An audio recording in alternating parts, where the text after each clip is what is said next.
Good morning. Good morning, Prakash. Prakash bhai. Morning, everybody. Okay, we can start. Okay, good morning, everybody. Morning. Today we are having a session on COVID.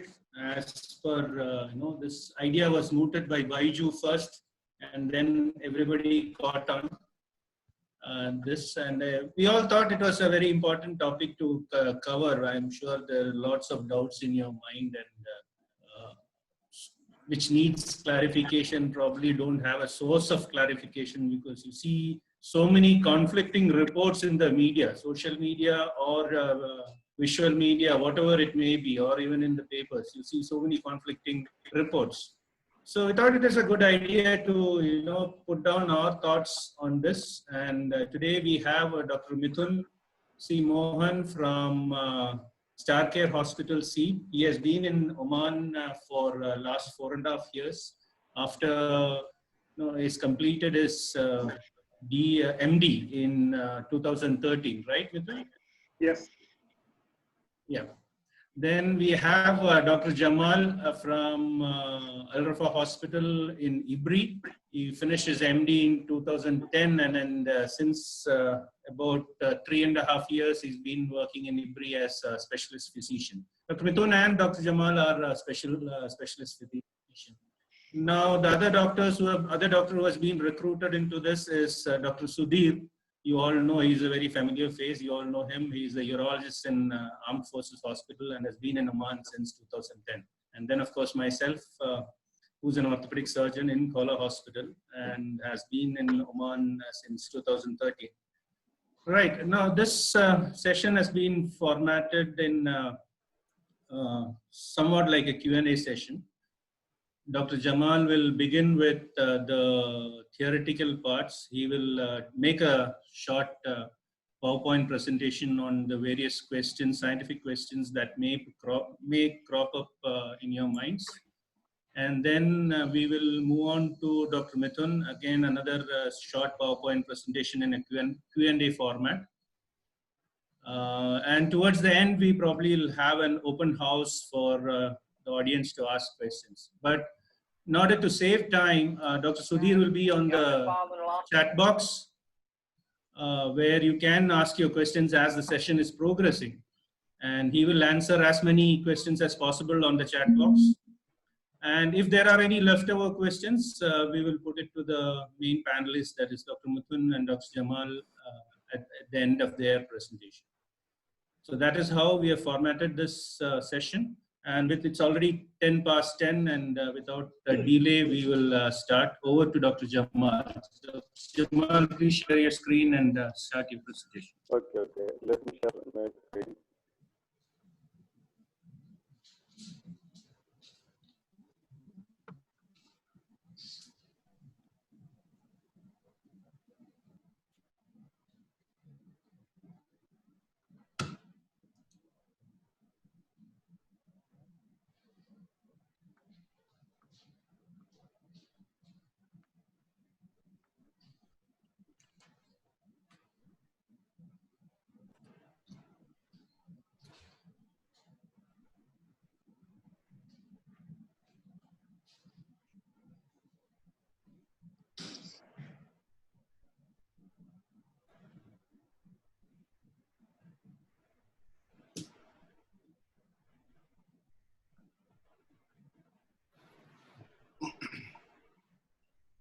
Can you see my screen right now? Yeah, we can see your screen, but the PowerPoint is still not visible. It's still right now. Yeah, okay, now it's coming up. Okay.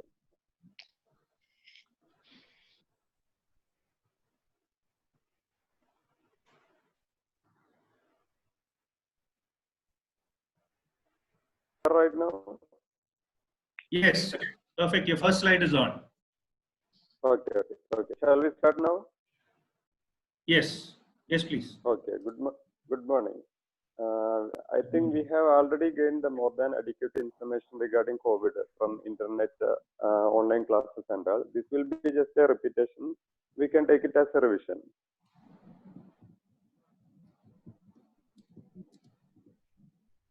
Okay. First of all, what is COVID? COVID is just a single-stranded RNA virus, which belongs to the family of coronaviruses.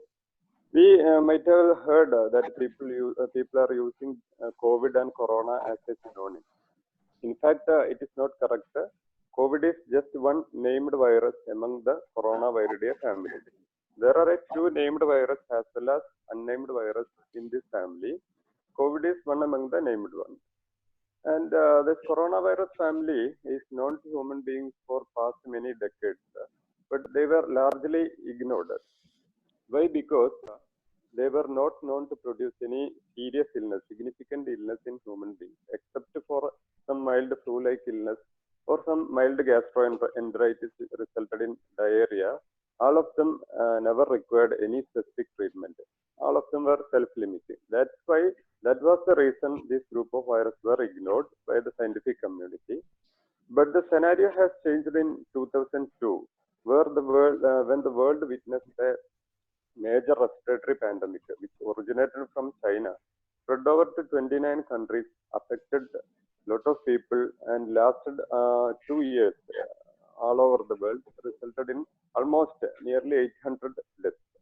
And the culprit virus was identified as one among from the corona family. As it produced severe pneumonia, they named it as SARS.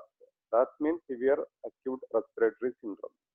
Then only scientific community started observing this virus more closely, started learning about it. And later, another member from the same family was detected in Saudi in 2012, which resulted in a same respiratory illness, similar pneumonia, similar to SARS, with a very high mortality. The mortality was around 35 to 40%. That's a huge mortality regarding any illness. And the same virus was found again in South Korea in 2015 with similar features, severe pneumonia. Again, at that time also the mortality was. And again in 2018, hello? You can continue, man. Hello? I can hear you. Okay. Again in 2018, the virus reappeared in Saudi again. But at that time, luckily they could contain the virus easily, and the spread number of cases and mortality was low at that time. I still remember one circular sent by Oman Ministry. They were warning us to be careful about such an epidemic in Oman also. But fortunately, that never happened. And right now, the world is witnessing another one among the biggest pandemic in the world's history, and the biggest pandemic from the coronavirus family since last of 2019, that is COVID. Again, the features are very similar to SARS and MERS because they produce severe pneumonia, and they named it as SARS coronavirus 2, the first being in 2001, and now it is SARS coronavirus 2, or again it is called as COVID-19. Coming to the symptoms of COVID, more than 80 or 80-85% of individuals with COVID will not have any symptoms, or they may develop very mild symptoms like mild fever, dry cough, and tiredness. From all over the world, the commonest symptoms are reported are fever, dry cough, and tiredness. But there are a wide variety of symptoms reported from the COVID patients from different parts of the world. Many symptoms are there. All symptoms may not appear in a single patient. It may vary. The other most important symptoms described are: one is headache and body pain, sore throat, diarrhea, conjunctivitis. Conjunctivitis means redness of the eye, sneezing, nasal discharge, rashes, loss of smell and taste. In severe cases, patient may develop breathing difficulty, hypoxia, sometimes hypotension, that is fall in BP, and it will end up to multi-organ failure and sometimes death. If you ask me whether there is some special symptoms for COVID, if you analyze the symptoms that we have already described, that can occur in most of the viral illnesses, most of the flus, except that loss of smell and taste. Loss of smell and taste without any nasal symptoms. I mean nasal discharge or nasal block. That is described in COVID patients. Not in all patients, around 30 to 35 percentage of patients with the COVID, they described loss of smell and taste. Here you have to note one point. Any flu with a nasal congestion, nasal discharge can produce loss of smell. Secondary to loss of smell, there can be loss of taste as well. But in case of COVID, loss of smell and taste is described with those patients who do not have any nasal block, nasal congestion. If suppose somebody develops a fever with a loss of smell and taste without a nasal congestion and discharge, then you can, in the present setting, you can reasonably think of COVID. But when we doctors consider or offer a diagnosis, we always consider the epidemiological pattern of that particular disease. Epidemiology, in very simple words, I can explain the pattern, occurrence and pattern of a particular disease in that particular area. Suppose the COVID was a very rare infection, no much cases all over the world.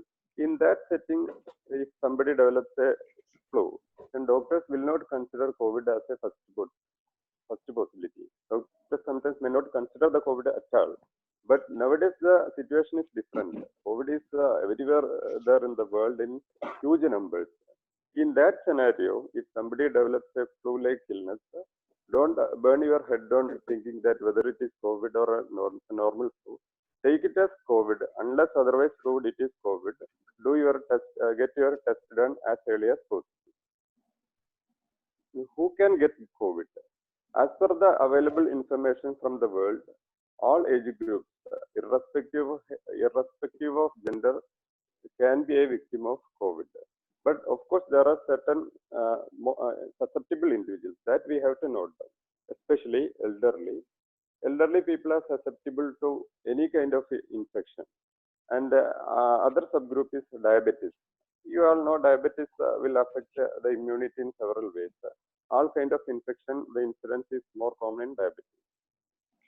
Coming to obesity, obesity itself is a disease. They may be having underlying diabetes, hyperlipidemia, underlying cardiovascular illness, poor lung compliance, vital capacity and all. If suppose an obese individual develops a severe pneumonia or any critical illness, they are more likely to succumb to the illness compared to a normal individual. And of course, other diseases affecting the lung, pre-existing lung disease like asthma, COPD and other respiratory illness. If they develop a severe pneumonia like COVID, they are more likely to succumb. Immunosuppressants, no need to say. If the immunity is poor, all kind of infection can be flared up. Cancer is another illness which will result in poor health, poor immunity, and those patients are more susceptible. You might have heard some reports of a leukemia patient died of COVID in Kerala. So that is very obvious, especially while they are on chemotherapy. That will affect the immunity severely, and there is a chance of flare-up of infection and death.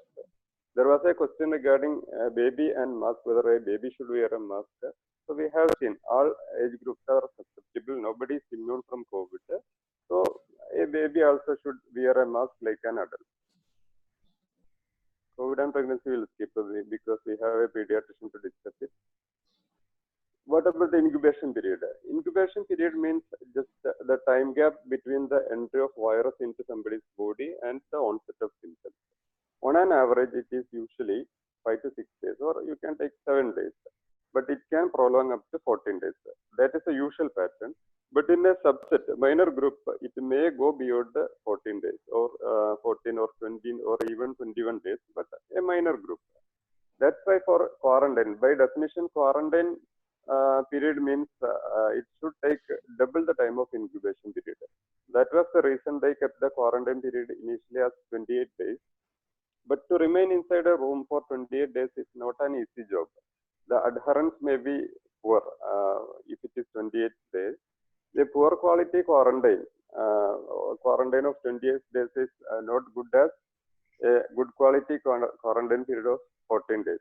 That's why again, now everybody is following the quarantine period as 14 days.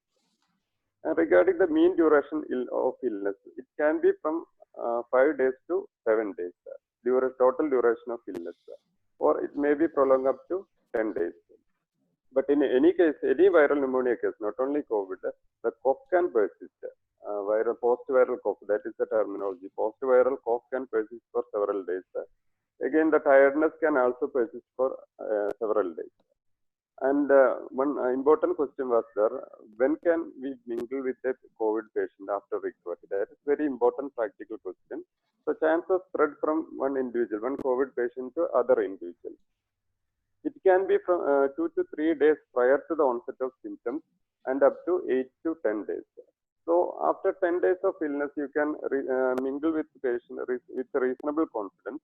But for a maximum safety, the maximum period of infectivity is considered as 2 weeks.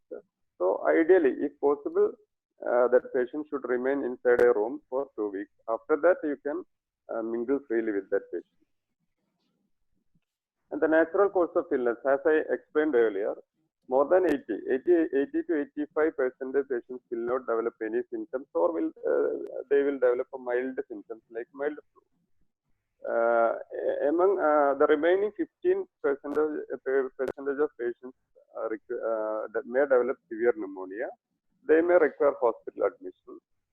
And only 2 to 3% individuals require ICU care and sometimes ventilation, mechanical ventilation, and other supportive measures. Mechanisms of transmission. Do you know what is the most important tool to fight with a pandemic? Is it our sanitizer? Is it our mask? In fact, it is not sanitizer or mask. It is our knowledge regarding the causative organism. Because to prevent the epidemic, most important tool is the knowledge about transmission. We have to prevent the transmission, contain the virus as early as possible. That is the important step to prevent the epidemic. Right now, we have adequate information regarding the structure, pathogenesis, and mechanism of transmission of COVID viruses. Based on that, we develop protective measures, preventive measures.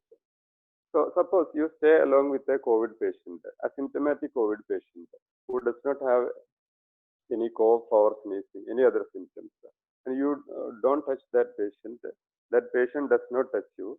Is there a chance of transmission? Theoretically, we can take it as no chance, theoretically. Because why? Because the virus, unlike the chickenpox and measles virus, which is known to transmit through pure air, COVID virus requires a transmission for its a medium for its transmission. Here, droplets act as a medium. Droplet means small water particle which is ejected out from the nasal cavity and oral cavity while we cough or sneeze. By several experiments, scientists have proved that while a patient coughs or sneezes, the water droplet ejected from the oral cavity or nasal cavity can travel up to a distance of maximum 2 meters. That is the logic behind the 2-meter social distancing.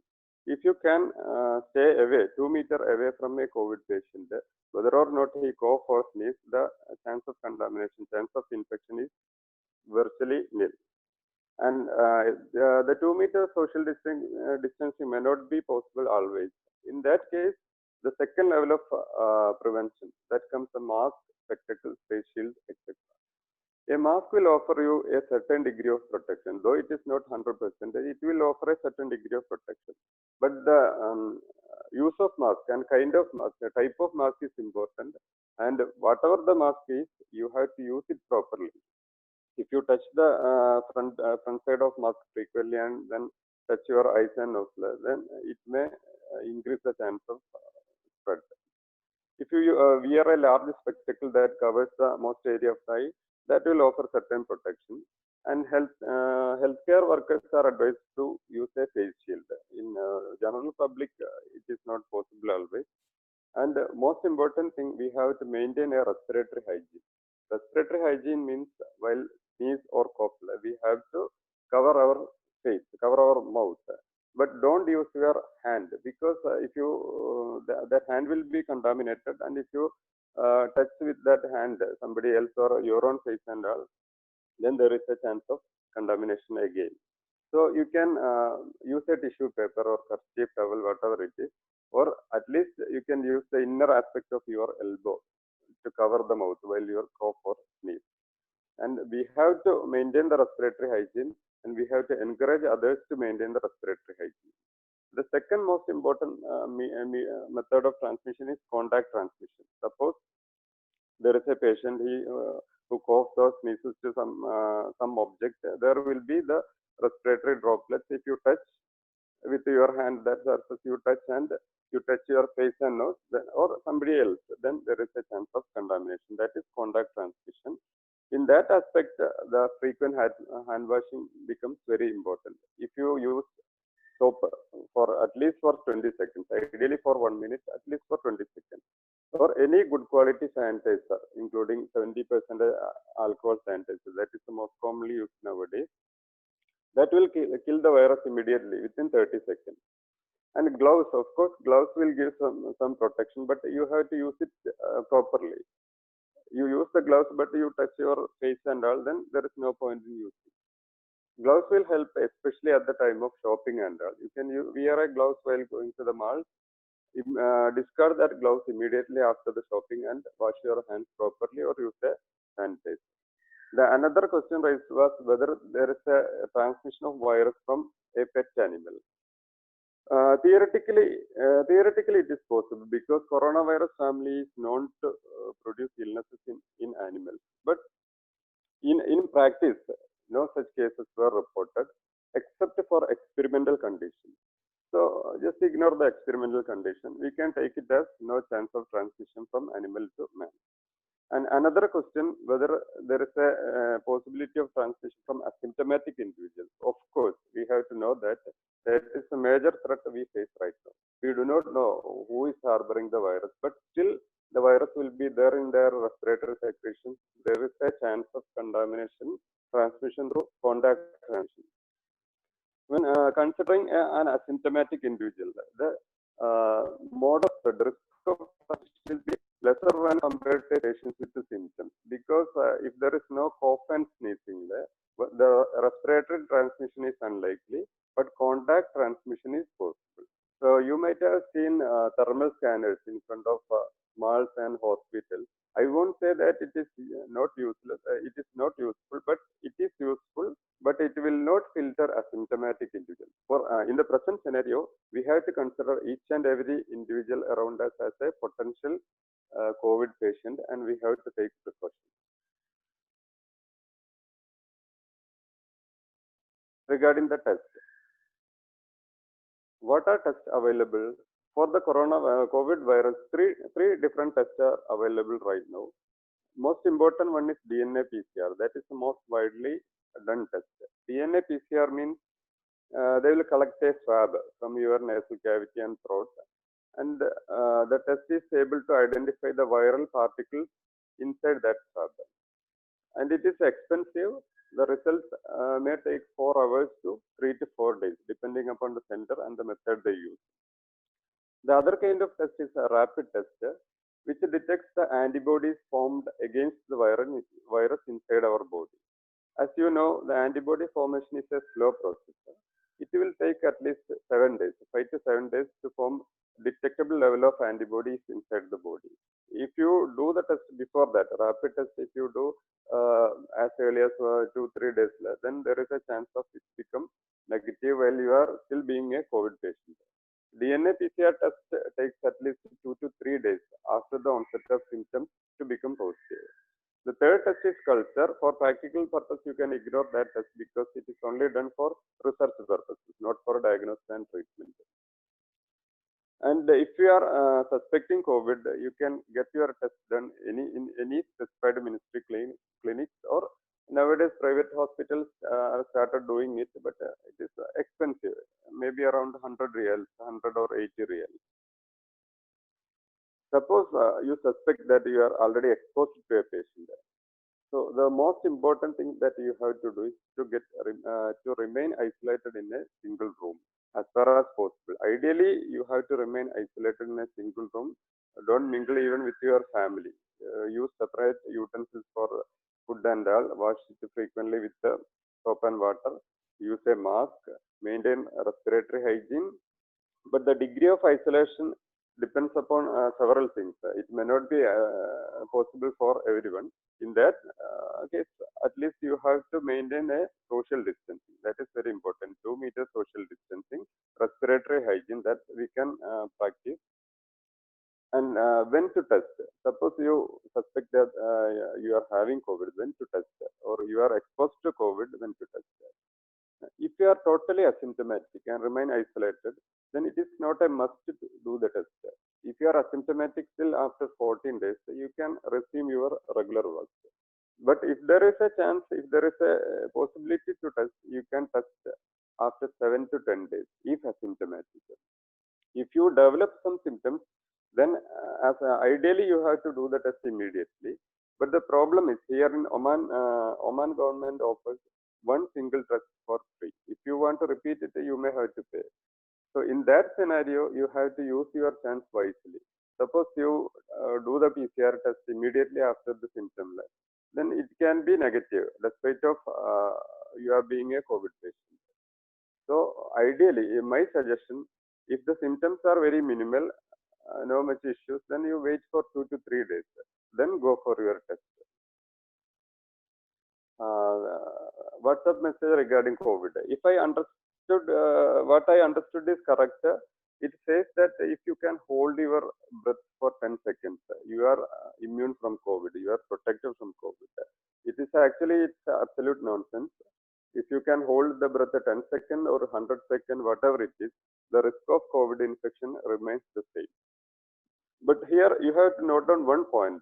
Suppose somebody says that he cannot hold his breath for 10 seconds, then there can be some underlying lung disease or some underlying cardiovascular disease, or some disease affecting the muscles of respiration, or some disease affecting the neurons helping for respiration.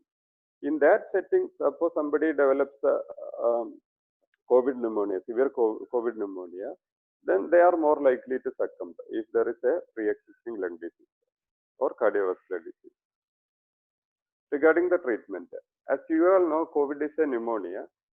Any pneumonia, the treatment we can divide into two parts. First is definitive treatment and other one is supportive treatment. Definitive treatment means specific drug against that organism. I mean, if it is bacteria, antibiotic; if it is virus, antiviral. Then supportive treatment means if there is fever, we used to give paracetamol, medicines for cough, and if there is breathing difficulty, we may nebulize the patient, oxygen supplementation. In advanced case, if there is a respiratory failure, we have to ventilate the patient mechanically. All these treatments are supportive treatments. Supportive treatment has got a very important role in any case of pneumonia, any advanced case of pneumonia. Now you can see the difference between a bacterial pneumonia and a viral pneumonia. In case of bacterial pneumonia, if we treat in the early phase, only the definitive treatment is required. You may not have to give any supportive treatment, patient will recover. But in advanced pneumonia, both definitive treatment and supportive treatment plays an equally important role. In case of viral pneumonia, you can note that proportion. The supportive treatment plays a major role in any viral pneumonia, not only in COVID, any viral pneumonia. Why? Because the response of antivirals may not be as dramatic as the response of antibiotic in case of bacterial pneumonia. In that case, that's why supportive treatment comes to the plays a major role. Coming to the drug treatment for COVID, usually people ask, there is no treatment for COVID, then why you hospitalize the patient like that? So as I explained, in case of COVID pneumonia, there is treatment, mainly it is supportive. We have certain drugs for COVID virus. I will give you two scenarios. One scenario is a virus A and a specific medicine especially defined for that particular virus. In second scenario, virus A and medicine designed for virus B or some other illness. But it is found useful for virus A also. Which one will be the ideal scenario? The end result will be obviously very good in first scenario, first condition, virus A with a specific treatment for that particular virus. But unfortunately, COVID belongs to the category, second category. We have some medicine, but it is not specially designed for COVID. Some antivirals useful for some other viruses, but it is found useful working against COVID also. And some other medicines are also available. In fact, they are not antiviral. Some drugs designed for another disease, but it is found useful in COVID. So that is the practical scenario right now. We have medicines, but not specific medicines for COVID. For a medicine to come under modern medicine in market, it takes a lot of time, maybe many years or sometimes decades. Why? Because first we have to find out a molecule from emptiness, and then we have to experiment. We have to test its efficacy and safety in animal model. Then we have to test it in small-scale human model, and then we have to do large-scale human studies at different parts of world. Obviously, it will take some time, maybe years or decades. That is the issue regarding COVID. So my part is over. I am giving back the baton to moderator. Thank you. Thank you, Dr. Jamal. You have given us a nice overview. Please stop sharing your screen. Okay, 1 minute. Now, Dr. Jamal has covered most of the aspects of COVID, but we need to go into some specifics of this disease, especially with regard to how it can affect a person in his daily life. And some of the questions that come up to my mind are, what do I do when I come back home? What is the difference between quarantine and isolation? These are some of the terminologies that are often very used, and many people who have met or put questions to me are confused about COVID and quarantine and isolation. Then one question that came up in the chat box was, how long does the virus survive on various surfaces? Now, to address all this, I now call upon Dr. Mithun. Mithun, can you share your screen, please? Yeah. Dr. Mithun will be coming up with his presentation, and here we will go in a question-answer format. Yes, Dr. Mithun, now you got, if you can put it on PowerPoint show, that's good. Now, one of the first questions is, yes, we can see it, Mithun. Yeah, we can see the screen. One of the first questions that come up to anybody's mind is, if you have gone out of your home and you are not sure whom you have come into contact, you've gone into a crowded place, you're not sure anybody is COVID positive there or a possible COVID patient, what do you do when you return home? Do you have to sanitize yourselves? Do you have to, or you can behave as you normally would, by throwing your clothes into the laundry or whatever? Now, Dr. Mithun, can you clarify on that, please? Yeah. Good morning, all. And thanks, Dr. Renjit, for the suggestions on the questions. We have formulated some questions which we will be going through this, and I'm sure the other questions we will also answer that. I've noted down a few questions which was being put forward in the chat group. First of all, regarding the valid point on the suspicion on clothes, how to be handled after coming back from outside. See, the idea is that there is no evidence that clothes carry the virus for a long time, but this is purely subjective depending on what type of exposure you're having. Say, for example, you're going to your open park, you're sitting in the lawn and coming back. There is no reason that you are going to suspect that the virus is going to cling on to your clothes. But at the same time, if you're going to a hospital, you are going to touch the desk, you are going to rub against the elevators and areas where there can be chances of infection, the virus, the droplets which are clinging on to these areas. Yes, the chances are there for getting an infection through the dresses and wearings we are having. Always prevention is better than cure, but at the same time, most important thing what I would suggest for all of us, medical and non-medical people, is do not turn hysterical on these facts, because nowadays social media has affected a lot of our mental health, where things are being augmented in such a way that a panic is being created and a sense of obsession, and people start getting OCD. So yeah, my personal advice would be hospital and public places like shopping malls where people are coming and you don't know what type of exposure you are going to deal with. better to change your clothes as soon as you come back. Wash your hands and take a shower if the exposure is in such a kind of public place. But going out in your car, getting getting into your office on your regular work desk, where you're not going to interact with too many people, it's not mandatory that you should always get it done at the same time. But yeah, prevention is always better than cure, as I told. No need for washing the clothes with Dettol and other strong chemicals, unless otherwise you suspect such kind of a severe exposure or a chance of high risk exposure. A normal detergent wash or a warm water wash would be enough. What I do personally, from my hospital when I return, I go straight to the washroom, get my clothes changed, get a shower, and come back to my family. If I go to a friend's house where I am not suspecting an infection, still I change the clothes, but I'm not frantic enough to go and get a hot water shower or get it in bed.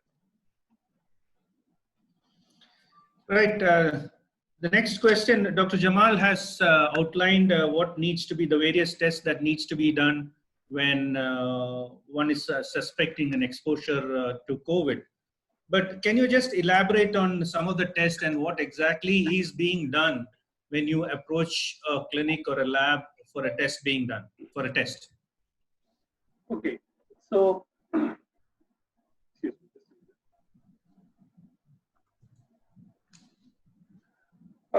the things are like, once you have a suspicion of exposure, yeah, definitely we need to know when to test and what to observe.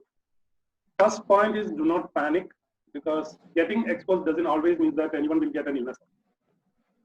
Chances of getting infected after an exposure, yeah, it depends on the type of exposure, or medical language we call the viral load, the number of viruses or the total amount what is going to enter your body. The first point is observe, observe, and observe. For the next 14 days, depending on your status of after medical advice, whether you should be on isolation or quarantine, see whether there are any symptoms. If it is coming up, yes, as Dr. Jamal told, if it is mild symptoms after 2 to 3 days, get checked. Or if it is something that you have a high risk, get an checkup done with an antibody test or a PCR done, provided it is really needed after medical advice after 7 days of test. Now, there are some things which I always, because since the last 2 months, 2 or 3 months, I'm sure that all of us will be dealing with our family and friends on multiple questions which are coming. Online consultations are being handled. One common point what I've seen is that a person who is working, every day and night I get calls saying that, doctor, my temperature in my thermometer is 37.6, what to do now? See, you don't have to search for your symptoms or signs unless otherwise you have some sort of immunity. Your body will tell us. Your body, if there is a fever, you will feel a fever. Never in the past you have gone to a hospital and checked for fever unless otherwise you feel fever at home, right? So, secondly, the symptoms what Dr. Jamal mentioned, these are very important. One question yesterday which I got from my own colleague in the hospital is that he has got a twitching of his hands and he was getting worried about COVID. So, non-specific symptoms, don't get worried. When you are exposed, observe yourself. If there is a quarantine or isolation being suggested, follow it strictly and see if there are any symptoms and get medical attention. Otherwise, don't worry. Okay, Dr. Mithun, you used the word isolation and quarantine. Can you just explain what is the difference between the two? What is isolation? What is quarantine? Yeah, see, it's a very thin technical area. Basically, both ways you're getting locked up in your room. So the thing is, the quarantine is being advised for somebody who is knowing to have a risk of exposure, but is not having the illness at that time. So as we just discussed, when somebody has got a higher risk of getting an infection, say for example, there is a person, a friend or a colleague or a family member who has traveled in a close contact, like being in a car. And then next day he was diagnosed, he started having the symptoms. And this person is observation done, that is quarantine. That means he has not started the illness, but we are observing that patient. That is quarantine. And it can be at home, or regarding these repatriations and other things happening to India and all, you can see that it's institutional quarantine, but that doesn't mean that we are treating that patient. This is just a measure to limit the exposure to the patient. Isolation Isolation is completely different medically, where already the patient is tested positive, and we don't want that patient to infect the others. So there will be a controlled access for him to interact with other people. If it is mild symptoms, isolation can be at home. If it is mild to moderate or any severe symptoms, so not mild, moderate to severe symptoms, yeah, it can be in a hospital or in a controlled area. And always, when you are interacting with, ideally, quarantine person should not interact very closely with others, but using a mask and glove still is advisable when somebody is getting to interact with. At the same time, in isolation, if the patient is positive, you should have a full protective kit for interacting with that patient, medical workers or family. Can you just elaborate a little more on isolation? What are the precautions to be taken if it is a home isolation? What does the members of the house do for making sure that isolation is being taken care of? Yeah. Just one more thing regarding the quarantine. What we have seen is that this picture, what we are, I mean, mostly my slides are having pictures because we are sharing that photography interest. So this is not a quarantine. So interacting with your family members during quarantine period has also to be taken care of. Like I told, always observe a barrier or make sure that you're not directly involving. The reason for this advice in a quarantine period is because you're not clinically positive for the virus or you don't have the illness, but like what Dr. Jamal told. One catch of the point what Dr. Jamal told is a person who is having the illness of COVID, they can start infecting the others 2 to 3 days before the first symptom is. So this is where we need to have a proper quarantine if we are suspecting a high risk exposure. Now, isolation, as I told you, if it is positive for mild symptoms, the patient is already, we know that they have COVID, they have mild symptoms, just supportive treatment like, steam inhalation and salt water gargles, whatever medications like cough medicines and other things doctors are giving. You can take that, be at home, and just observe whether there is anything like any severe difficulties, something like a breathing difficulty or anything. Otherwise, for hospital isolation, yeah, medical people will be there to take care of that. Yeah, one of the main worries is the survival of the virus on non-animate objects, non-living objects. So how long, what are the survival rates for different objects? Is it the same for everything like paper, plastic, or a steel container, or is it different for different surfaces? Yeah, this was a valid question which most of us need to address to. See, the survival of the virus, the survival of the virus on a material which is non-living, it is limited. So virus doesn't have its own life outside a living body.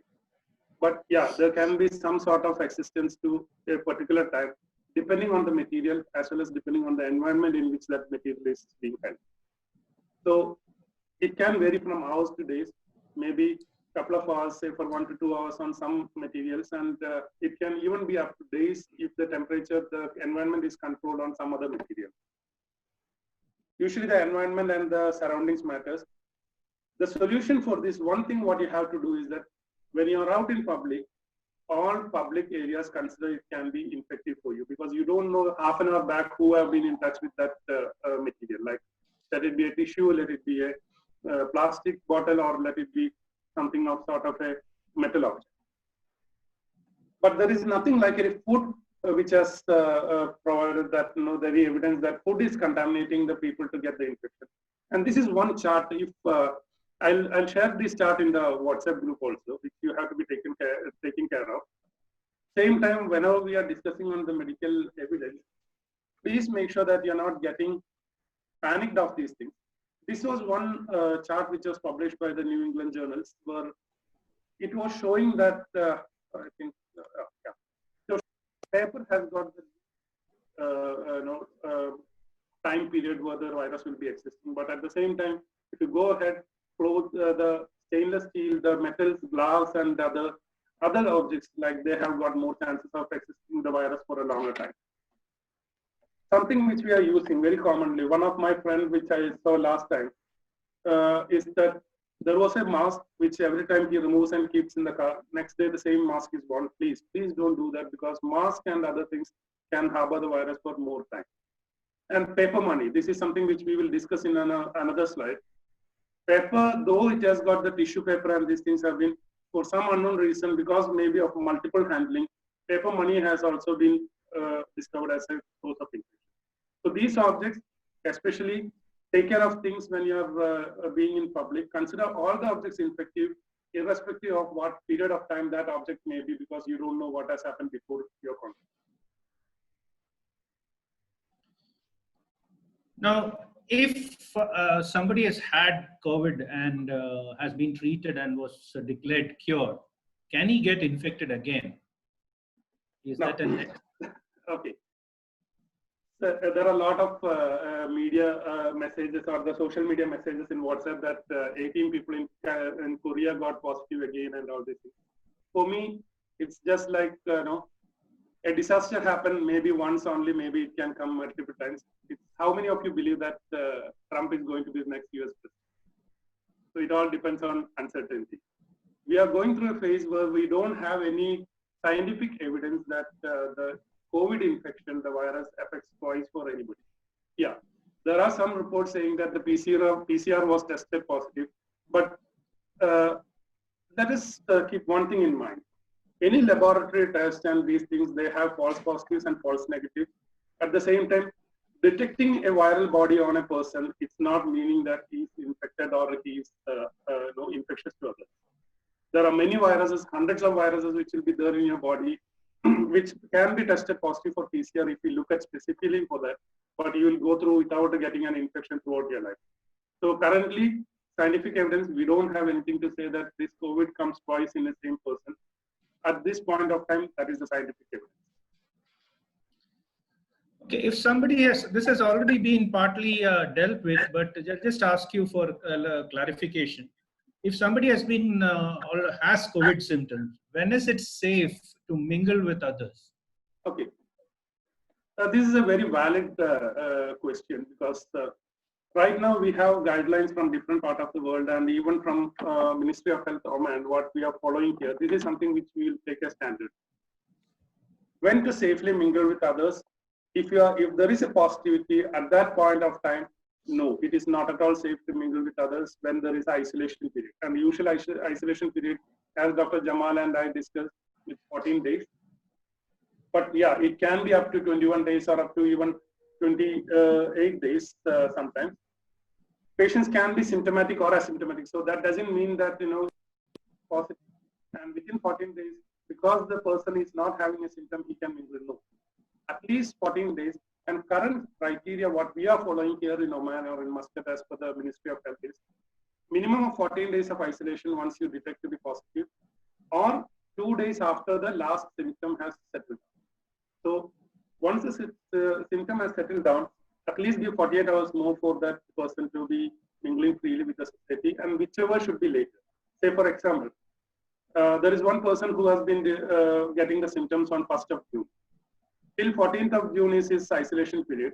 But if he becomes asymptomatic from day 8th of June, that doesn't mean that without waiting for the 14th day, he can go out and mingle with others on 10th. Yes, still he has to wait till 14th.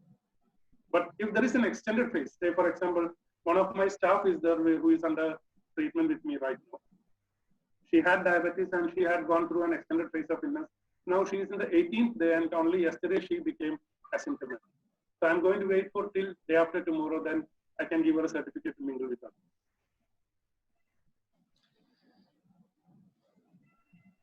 Okay, now the next question is, does this COVID leave any lasting after effects after the illness?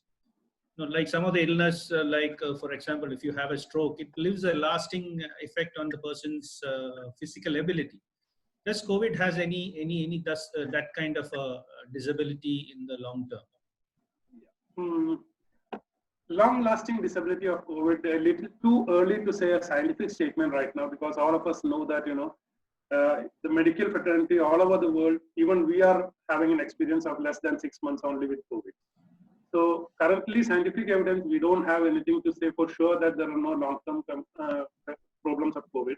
But till now, there are no scientific or research data which has proved that there is anything of a lasting side effects more than 2 weeks or maybe up to 3 weeks.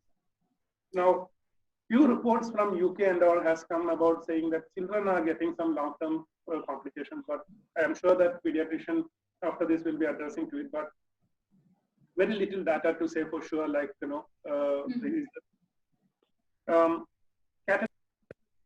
most viruses, the respiratory virus. There are viruses like hepatitis virus, HIV and all, which can have long-term effects on the body, like staying positive in the body for a long time. Generally, all the coronavirus, the history like SARS and MERS and other viruses, or any kind of respiratory viruses, doesn't leave a long-lasting complication. Very rare viruses have some lung complication, but till now, COVID is not shown to have anything. Now, long-term disability, mostly what I see personally will be something different. This COVID has affected most of us in our mental health and our social scenario. Now, our life is going to change for sure after this COVID era. Most of our social behavior, financial structure, and family and personal mental health. So this is something where we have to focus on. The long-term disability may be more social than physical health. Now, we all know that now it's fairly established that people with pre-existing illness like diabetes are more vulnerable to COVID infection. Now, are there any special precautions that need to be taken, additional precautions that need to be taken to prevent these people from getting affected? Yeah, we have been told like there are all these diabetes, obesity, blood pressure, kidney function problems, liver diseases, all these things have got more risk of getting complications of COVID. But currently there is nothing specific that more than the social distancing and all the general measures what we have told the general public, that more than that we have to advise these patients.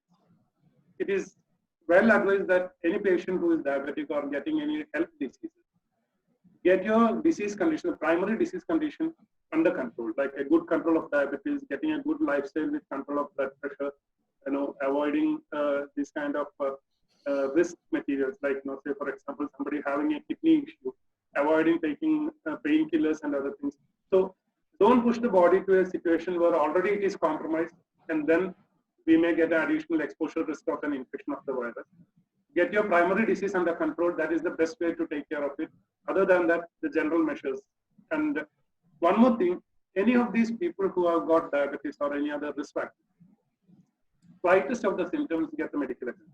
Why I'm telling this is because I have heard some of my friends on either side of the story, some being, as I told you, being really hysterical about their vague symptoms, but at the same time, like I told the diabetic patient who is under treatment with me right now, she had the first affection of that symptom with a running nose, and she herself decided that even she is having an allergic symptom for a long time. This comes on and off. Sneezing happens sometimes in the morning. So don't take a chance when you already have a complication or like a risk of diabetes or other problems. Slightest of the symptom, get a medical opinion and get it tested. That will be the best way to take care of it. Okay, then let's come to our day-to-day activity. Most of us are going to the supermarket at least once a week to stock up. Now, when going to the supermarket, handling the products on the shelf, or after shopping, you bring the products to the home, is there any special precautions to be taken? Grocery shopping, this has been discussed very commonly. There are few guidelines which we have already told and the ministry is following here. They have been advising people through multiple medias. Grocery shopping or any shopping malls and these areas are a public place where you don't know what type of exposure you're going to get. The person standing next to you, the cashier, the staff, your friend itself may be somebody who's carrying an infection in the incubation period. So always wear a mask and a glove. Now, I just wanted to mention a few things when you're wearing a mask and a glove. Obviously, when you're wearing the mask, or once you put the mask on, make sure that you're not pulling it down and then again pulling it up, because always there are chances of infection spreading more inside to your nose and mouth because of the movement of the mask around across your skin. So always make sure once the mask is on, make sure you're not touching the mask and these areas, especially in the central area where it is a barrier. one advantage of glove, what I have seen mostly is because we always have a habit of rubbing the nose, the cheek, and all these areas on my social behavior. So the moment you put a glove on, your subconscious mind has got a pattern of awareness that, okay, there is something that I should not be touching. So it's more mental than a barrier. Yeah, barrier effect is there for the glove and mask, but always make sure wearing a glove and mask is followed when you're going, at least at this point of time, to the malls. Social distancing, follow it strictly, whether you are in the queue or whether you are shopping a product, getting near a cupboard where do you want to take something. Make sure that your person in front of you has already left that place before you go near. Cash transaction, because of the chances of getting that infective droplets on the cashes, it's always better to use the electronic cards. Use your hand sanitizers after coming back with your groceries and removing all the plastic bags and taking out the required products what you have already shopped. Wash the containers and plastic.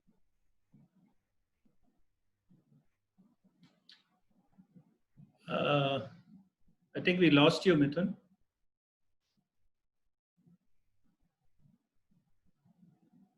I think Mithun has some low.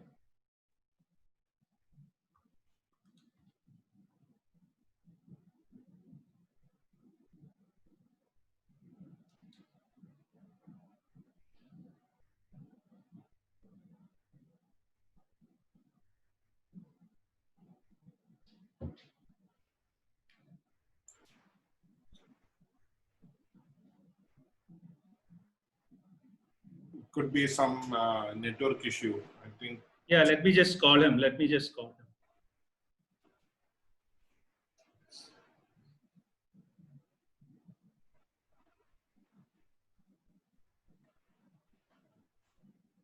It's always better to avoid the paper money transaction as much as possible because of the risk of the contamination. So cash transaction, electronic transactions will be more advisable when you are shopping. Hand sanitizers, use it after your shopping, when you're entering your car and your personal areas. It's better to use a hand sanitizer. And once back home, always better to wash the plastics and the containers, like especially those things like a bottle of milk or something which you're bringing. It's always better to have a wash before stocking. What about vegetables and fruits, Mithun? Should we wash it, and how long should we wash it in plain water, or should we use any other additives to the water that we are using to wash? Currently, the statement is that food and other products are not found to carry the virus and the infect people. So vegetables and fruits, general plain water wash will be good enough for us. Right now, there is nothing to suggest that we should have any other agent to mix. Right. Okay, there's another question now. There are lots of people, giving us WhatsApp messages circulating on WhatsApp regarding traditional treatment, natural therapies, etc., etc., etc. Can you just clarify? Is there any scientific evidence behind it, or is it just one of those things where people claim false claims? I mean, yeah, currently. Scientific evidence, we modern medicine ourselves lack a lot of scientific evidence for our own advices. So right now, to counter with natural therapies, yeah, for till time being, there is no scientific evidence for a natural therapy to treat COVID. Anybody claiming that I can treat COVID, even if it's me and naturopath, both are in the same shoes. So right now, at least what we are doing as a doctor in modern medicine is that we have, as Dr. Jamal told, we have got some agents to try out which were before for the other viruses looking like, behaving similar to COVID. But natural therapies generally, yeah, there are few things which I would recommend for general health and immunomodulation, like, boosting your immunity, keeping your body fit and healthy. These are the things with the natural therapies which you can try to achieve. Once there is an illness, don't go with a natural therapy because there is no scientific statement on any natural products healing the virus till now. And well, one of the that itself, yeah. Go ahead. Yeah, that itself, like, how to improve your immunity with natural products, like what are the food products and other techniques you can use for naturopath treatment. It's a separate area itself. I had once shared a video of my sister giving a talk on this. She's an Ayurvedic physician, and there have been some logical explanation which seniors through the scientific data from Ayurveda and been going through. They don't claim that they have an illness cure, but at least immunomodulation and getting your immunity boost up with natural products. You can watch this YouTube video, which I'll share once again in our. Yes, immunity boosting is one main factor in preventing infection, and one of the easiest way of boosting your immunity is regular exercise. Even just walking for 30 to 45 minutes does boost your immunity. And in this area, time of lockdown, there are a lot of YouTube videos on how to do static exercises at home, non-impact exercises at home. 30 to 40 minutes workout does significantly help to boost your immunity. Now, the next question, is now we are going away from the physical part of COVID. What about the mental part of COVID? You touched upon it a little while ago, but can you just explain how people are stressed out and how to tackle this issue about obsessive compulsive neurosis, OCD, and the hysteria that some people have? Very valid thing, because I personally wanted to discuss this point based on my own observations among my colleagues and staff. Before going to specifically on COVID, nowadays what we have already seen for the last 1 decade is that there is something what we call a mass psychology. A mass psychology is nothing but through social media, collective hysteria-like picture is being produced, where you can affect the thought process of multiple people of no common agenda or no common characteristics. Now, lot of things, like, you can take a thing positive or negative. The way Dr. Jamal has already explained, which has already been put forth as a question. Coronavirus is something of just like another virus, but with more infectivity, because it was affecting more people all over the globe, but has got 80% of chance of self-cure, self-limiting illness. Like it gets over by itself without even a single medicine or something which we have. 15 to 20%, yes, they will need medical attention, of which there are deaths also happening of this 15 to 20%, around 5% to 7%. That is what all over different countries have documented. So look at it this way. We medical community had a concern because this 5 to 20% of the total world population is overloading our medical infrastructure all over the world. So there was a medical concern regarding the lack of space, facilities to serve this 20% of the world population. But at the same time, 100 people, 80 of those who may have it, instead of seeing that part of that, okay, this is something that 80% will get cleared, the 80 were worried about the 5% who may go in for complications. So this is something what we have to be really careful about. Ministry is giving us the numbers, all the media are giving us the numbers. Say, for example, right now, there had been last 1 week, 1 day where the numbers in Oman crossed 1,000. It went to 1,013.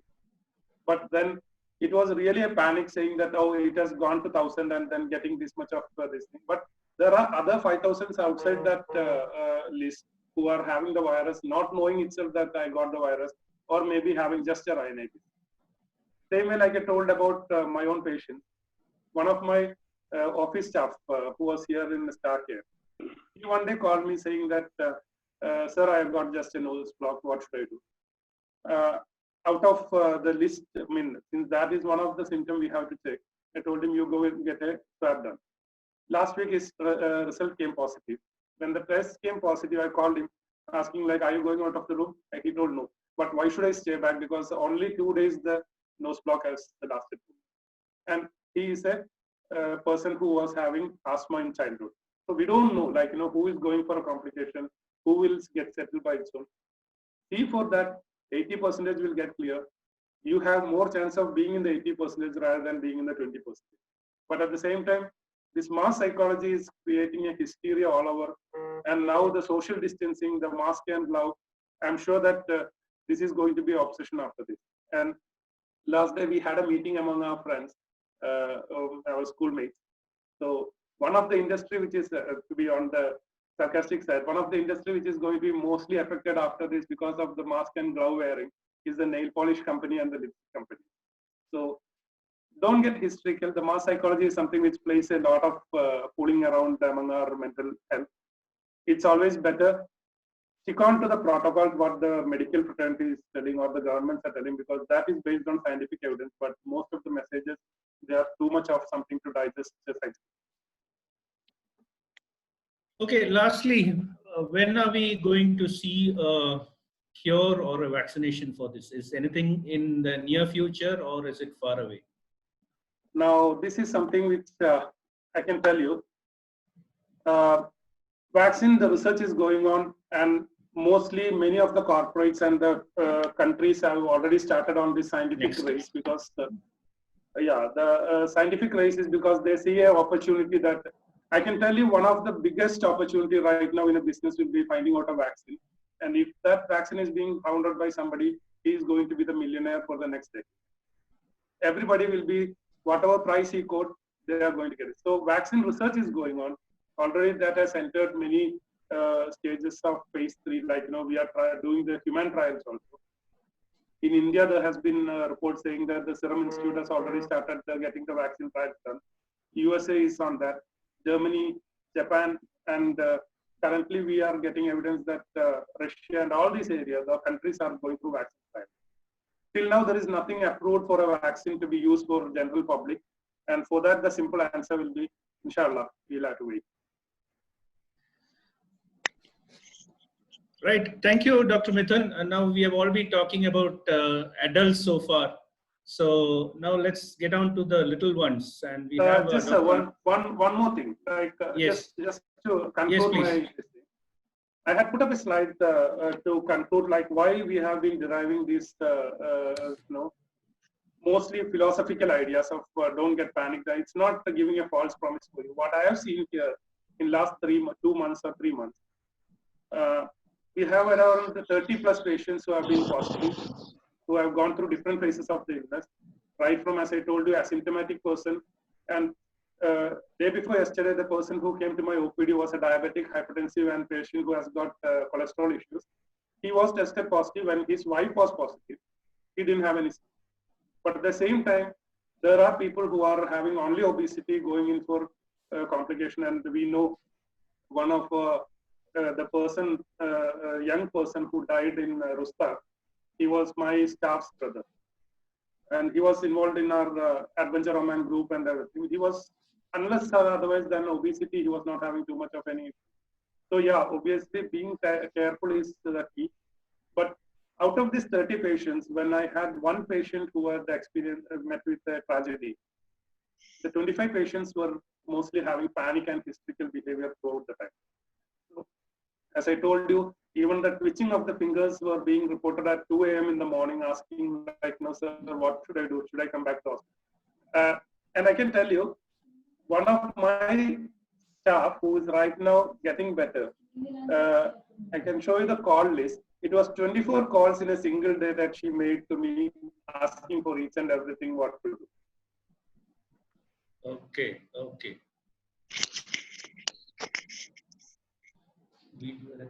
So the whole idea will be, I hope am I audible? Yes? Am I audible? Who is speaking, please? So the whole idea will be like, my advice for my friends and other people will be getting your stress hormones and your blood pressure increase, thinking of COVID, don't die of a heart attack worrying about the virus. Yes, Thank you. Absolutely. Now, as I said earlier, we have all been talking about adults so far. I have Dr. Anuradha with me. She's a pediatrician. So let's switch to a small group of many of us are living with family and children here. And therefore, you may have a lot of questions regarding this. And moreover, it is a lockdown time. And it is predicted that we are going to have a baby boom 9 months from now. and therefore there are some pertinent questions that need to be answered. Well, first of which will be, is there any special precaution to be taken in pregnancy? Dr. Anuradha, please. Good morning, everybody. As such, there are no precautions to be taken for a pregnant lady. It's the same as we follow for all adults. Does the COVID get transmitted from the mother to the baby in the womb? The thing is, we don't, since this is a new disease, we don't have much studies to prove, but there is a possibility that the transmission can occur, because there have been few cases where the newborn was diagnosed positive in a COVID mothers, but it is not sure whether the baby got it in utero or during the time of delivery. Okay. Now, if the mother is positive for COVID for some whatever reason, and after delivery, should the baby be isolated from the mother, or the baby can be with the mother? Since there is a risk of transmission to the baby, the mother can be given the option after explaining the risk. If she still insists on keeping the baby with her, then of course we don't keep the baby with her, but the baby can be given to her at the time of breastfeeds. But in Royal Hospital, I believe they are isolating the baby and they are not handing it over to the mother, even for breastfeeds. So then how do you feed the baby? Should we be giving her express breast milk, or is that safe, or you should give artificial feeds? Again, there is a risk, because if this, if the mother doesn't take proper precautions while expressing the breast milk, there is a chance of transmission because of the surface contact. So again, it's left to the mother. If she is willing to take the risk, then the baby can be given express breastfeed, or else the baby can be given just stop feeds. Right. Thank you, Dr. Anuradha. Stick around, please, because I'm sure there are going to be many more questions during the Q&A session. Now, before we conclude, I would just like to stress upon a few things which has already been covered, but to go into the nitty-gritty details of what we should be doing and how we should be behaving, or using mask or social distancing. What is the funda about all this needs to be just briefly touched upon. So I'll just share my screen, and then we will carry on with the thing.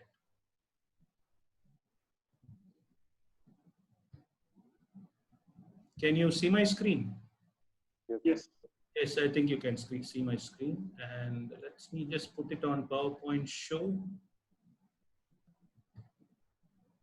It's not going on to PowerPoint show. Why is it not? Any suggestions? Why is it not going into PowerPoint shows? I'm not too sure. I clicked on the. Can you just try type? Can you try typing F5? It might automatically go. No, I did that. It is not going. Let's relaunch the PowerPoint and then we'll see. On my screen, it is on PowerPoint show. You can see the full slide, right? Yes, we can see the slide. No, You're not seeing the tools around the slide, right? yeah, I think maybe you have to share again. No, Okay, let me see, yeah.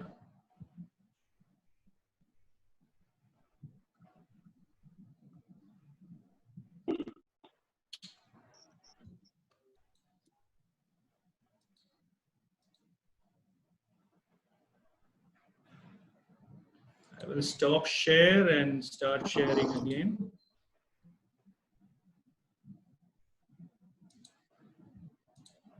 Yeah, now I think you can see what I'm seeing. Yeah, yes. That's right. Yeah. Yes. So a few tips regarding the prevention tools that has already been described about masks. I will just go through the do's and don'ts. What type of mask? Handling the mask. That is a very important thing that you all need to know. Then about hand washing, what soap to use, the hand washing technique, the sanitizer, and lastly, the social distancing. I'll just go into the funda of all this, and then we will go on to the Q&A session.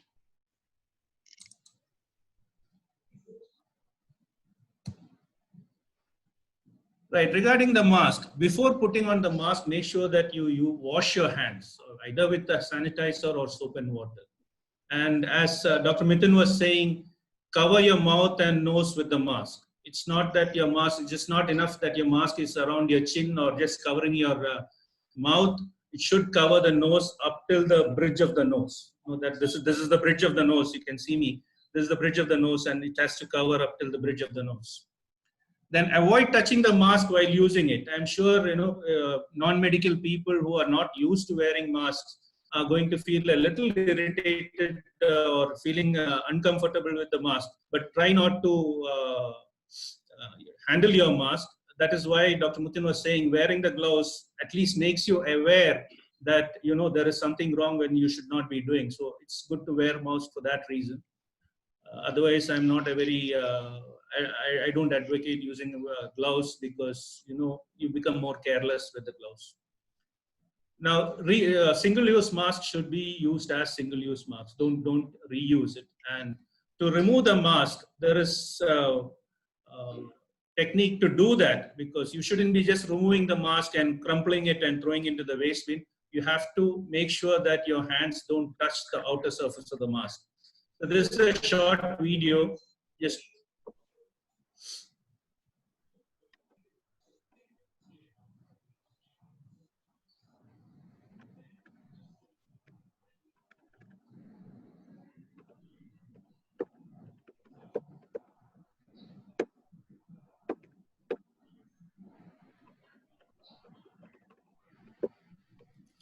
right, now regarding the type of mask, there are different types of masks and they have different functions.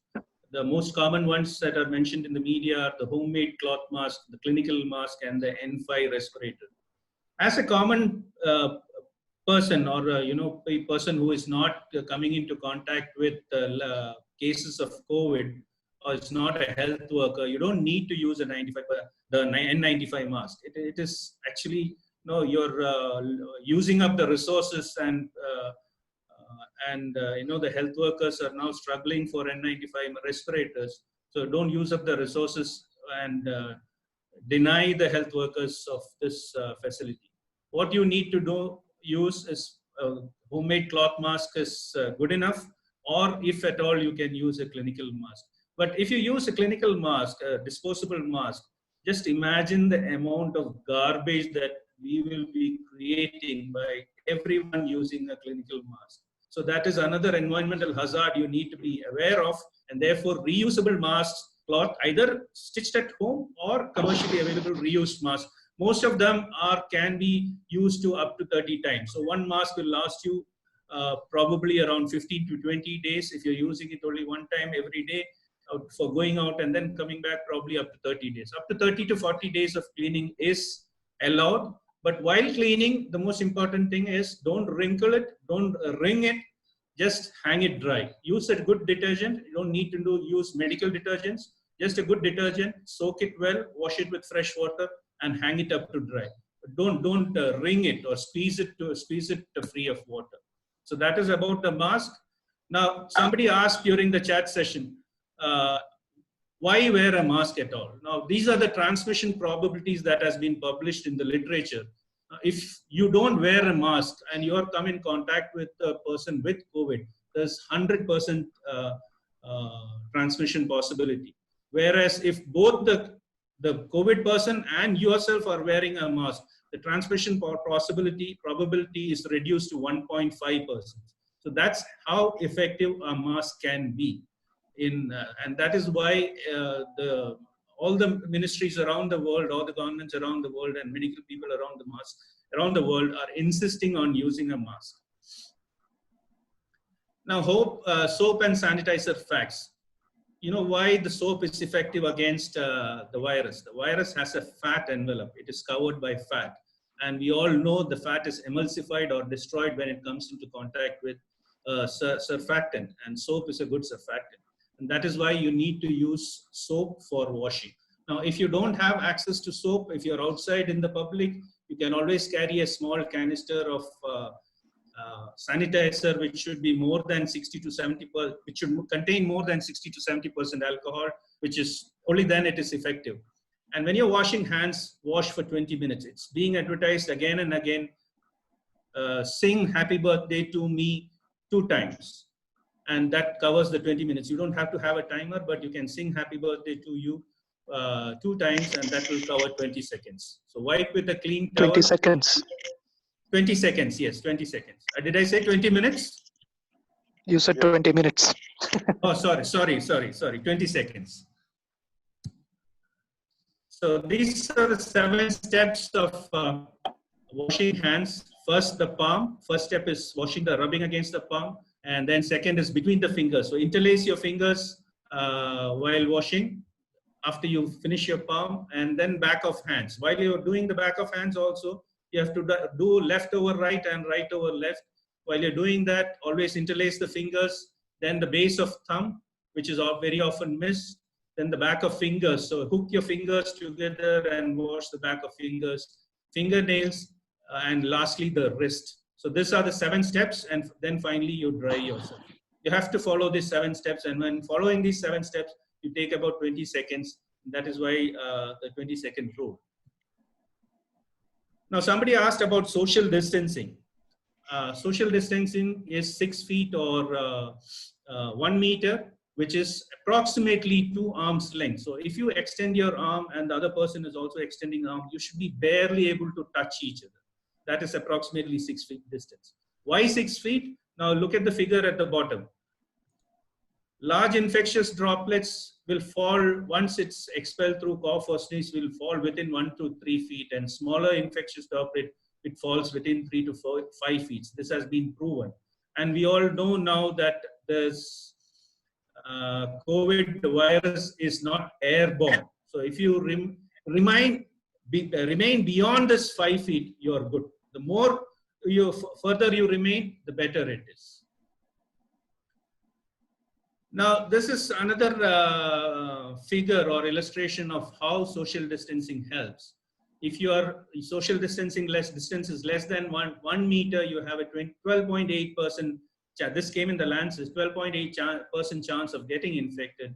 And if you are 1 meter or more, the chance of infection reduces to 2.6%. So that's about the funda about social distancing. Now, we have dealt with all that, but who is a contact? Why or who is called a contact? We need to have a definition for that. So this definition I've got from the European Union advisory: a person living in the same household with COVID or having a direct physical contact with the COVID case. Physical contact means either handshaking or hugging or kissing. And secondly, a person having unprotected direct contact with infectious secretions. For example, somebody in the public space, somebody has sneezed without covering his face. That droplet can fall on your shirt, on your body. So that is unprotected direct contact. Or while speaking without a mask. Very often, many people have this habit of, their spit flying out when they are speaking, when they are stressing on something. So that spit, if you're not protected, can infect you. Then another is a person having face-to-face contact with an unprotected contact within 2 meters for more than 15 minutes. That is what? That is called a contact. Now, if you are walking by the road and somebody passes by, we don't know whether he's COVID positive or not. That is not defined as contact. Only if you have a unprotected face-to-face contact for 15 minutes. Even in a closed environment, you're in a classroom or a meeting room, and if there is a COVID person within the room, and you have stayed in that room for more than 15 minutes, and you have not been able to keep a distance from that person for more than 2 meters, that is a contact. So there are certain criteria to fulfill before one can be called a contact. Now, these are the MOH definitions in Oman. This is the definition given to a person who is suspected to be COVID positive. Any person with acute respiratory infection of sudden onset with fever of more than 38 degrees centigrade, cough, shortness of breath, or in the 14 days prior to the onset of symptoms, if he meets any of these following criteria like international travel, respiratory symptoms in the family, history of contact, close contact with confirmed surface, etc., then he is considered a suspected case and treated accordingly. Now, before I stop, I would like to leave this message from Dr. Helena Wagon from Philippines. This was posted in our group by Mr. Manjunath Pai, I think. This is a very relevant thing that we all need to be. I will not read it out to you. You can read it yourselves. This is a very relevant thing that we all need to be aware of when going through our day-to-day life. Thank you very much. Now, Sudhir, have you answered most of the questions in the chat box, or are there any pending questions? We can address them now, and then we will go to the open house session. I think I've answered quite a few of the questions. There is, I think most of the other questions have been covered in the discussion. Now, there is one question regarding usage of aspirin. I think one of our physicians can elaborate on that. What is the relevance of using I will aspirin? I will take that question. Did you see that question? Hello? I think you've seen can the you question. show me that question? Can you read it out, Sudhir, if you can read it out? I'll get it to you. This or is that person can Mr. ask Abdul again. Aziz. Mr. Abdul Aziz has asked, a recent statement says taking aspirin helps prevent COVID-19 stroke or help reducing blood clots, which they identified as a major concern behind COVID death. How true is this? Okay. I will take that question. Hello? Am I audible? Yeah, we can hear go you. ahead, please. Go ahead, please. Okay. Actually, I have seen that message in WhatsApp circulating through WhatsApp. Basically, it is a hoax. I think that message has generated by somebody who is having a basic knowledge about medicine, but no advanced knowledge. Because the message was something like that. If you the COVID-related death is due to inflammation, that is true because the death due to COVID is not said to be a direct effect of virus. It is due to widespread inflammation throughout the body. That inflammation provokes intravascular thrombosis and multi-organ failure. That is true. So somebody knows that aspect, and somebody knows that aspirin is an anti-inflammatory agent. That may be the reason behind that talk. But one thing you have to understand that something called cytokine storm. That is called cytokine storm. Cytokine storm means if an offensive agent, whether it is virus or bacteria, enters in inside the body's defense acts in a peculiar manner. It will secrete a lot of chemicals which will kill the virus. That is called cytokines. But certain organisms, the cytokine release is beneficial for the body. That will kill the agent if it is in a controlled manner, in a controlled and stepwise manner. But certain organisms, both bacteria and virus, are known to produce cytokine release without control in a massive manner. That will kill the virus and kill the bacteria, but it will affect the body as well. It will damage the endothelium, the inner surface of the blood vessel, and it will damage our own body. That is called cytokine storm. The COVID-related deaths are said to be due to cytokine storm. Due to cytokine storm, there is widespread intravascular thrombosis. That is true. But aspirin, the cytokine storm mainly mediated by another inflammatory agent that is called interleukins. Interleukins are the main agents behind the cytokine storm. Aspirin is an anti-inflammatory agent, but it acts on a different kind of inflammatory pathway that is mediated by prostaglandin. COVID-related deaths are not due to prostaglandin. Aspirin acts on prostaglandin pathway. So in no way it will prevent the thrombosis due to COVID. It's a hoax. Just one more thing, Dr. Sudhir, regarding the aspirin. one more point. When the question on aspirin was being taken up, I was just thinking about a few other doubts our friends used to ask.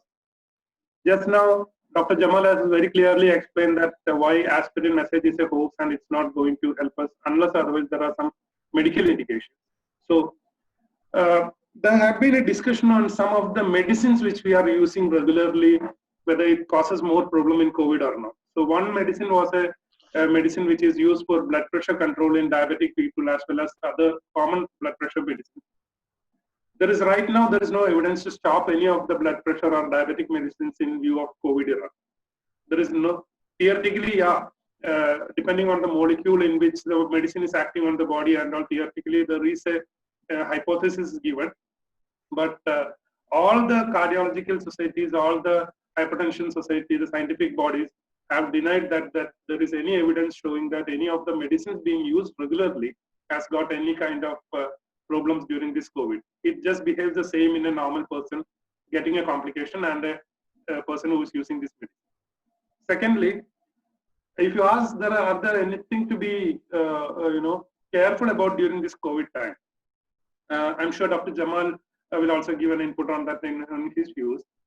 But see, whenever you get a fever, when we used to study in our medical colleges, our professors always used to tell one thing: paracetamol is the best medicine to control fever. Don't use the painkillers to control fever because you don't know like what complications you're going to get. One observation which has been made: it's very common to use Brufen and Voltaren, like ibuprofen, the medicine for fever control here in this part of the world. I've seen that commonly being used over the counter and even doctors using that.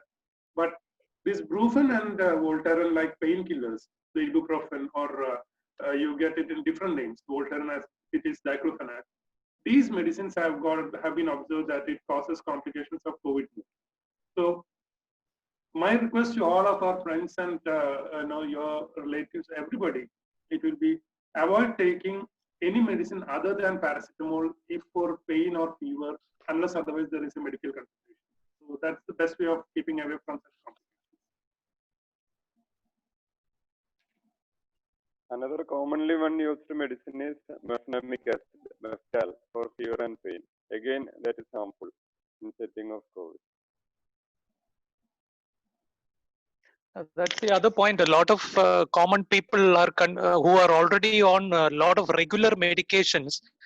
They are confused and worried whether they can continue their medicines or will it add to their, will they become more susceptible to the infection? Will it affect the treatment and all that? So basically, I feel there is no medicine which should be stopped because you are, because COVID is going around. Now, suppose you're on treatment, of course, the doctors will look at the drug interactions and decide which one needs to be modified or stopped or altered. I think that's the message. Normal people who are not sick should probably continue all their regular medicines unless advised by a doctor.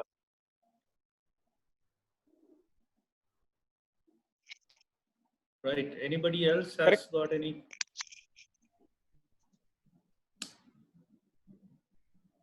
Anybody else has any questions? Okay. If nobody else has any other questions, can I ask a question? Sure.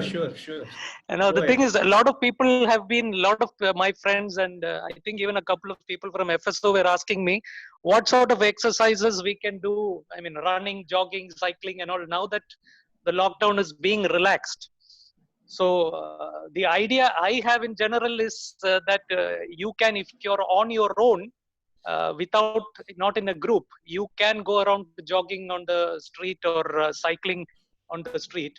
And if it is with your own family members or with your own spouse or with your own kids, people who are in the same accommodation as you, you can even do that together. But if you are with other people who are not directly in contact with you, what I understand is you should maintain the social distancing measures. Now, in Oman, I think wearing a mask in public space has been made mandatory, and the cops are actually fining people who are not wearing masks. Now, in the rest of the world, I believe for exercising, there are hassles wearing a mask when you're jogging or cycling, it's technically very difficult to breathe while exerting.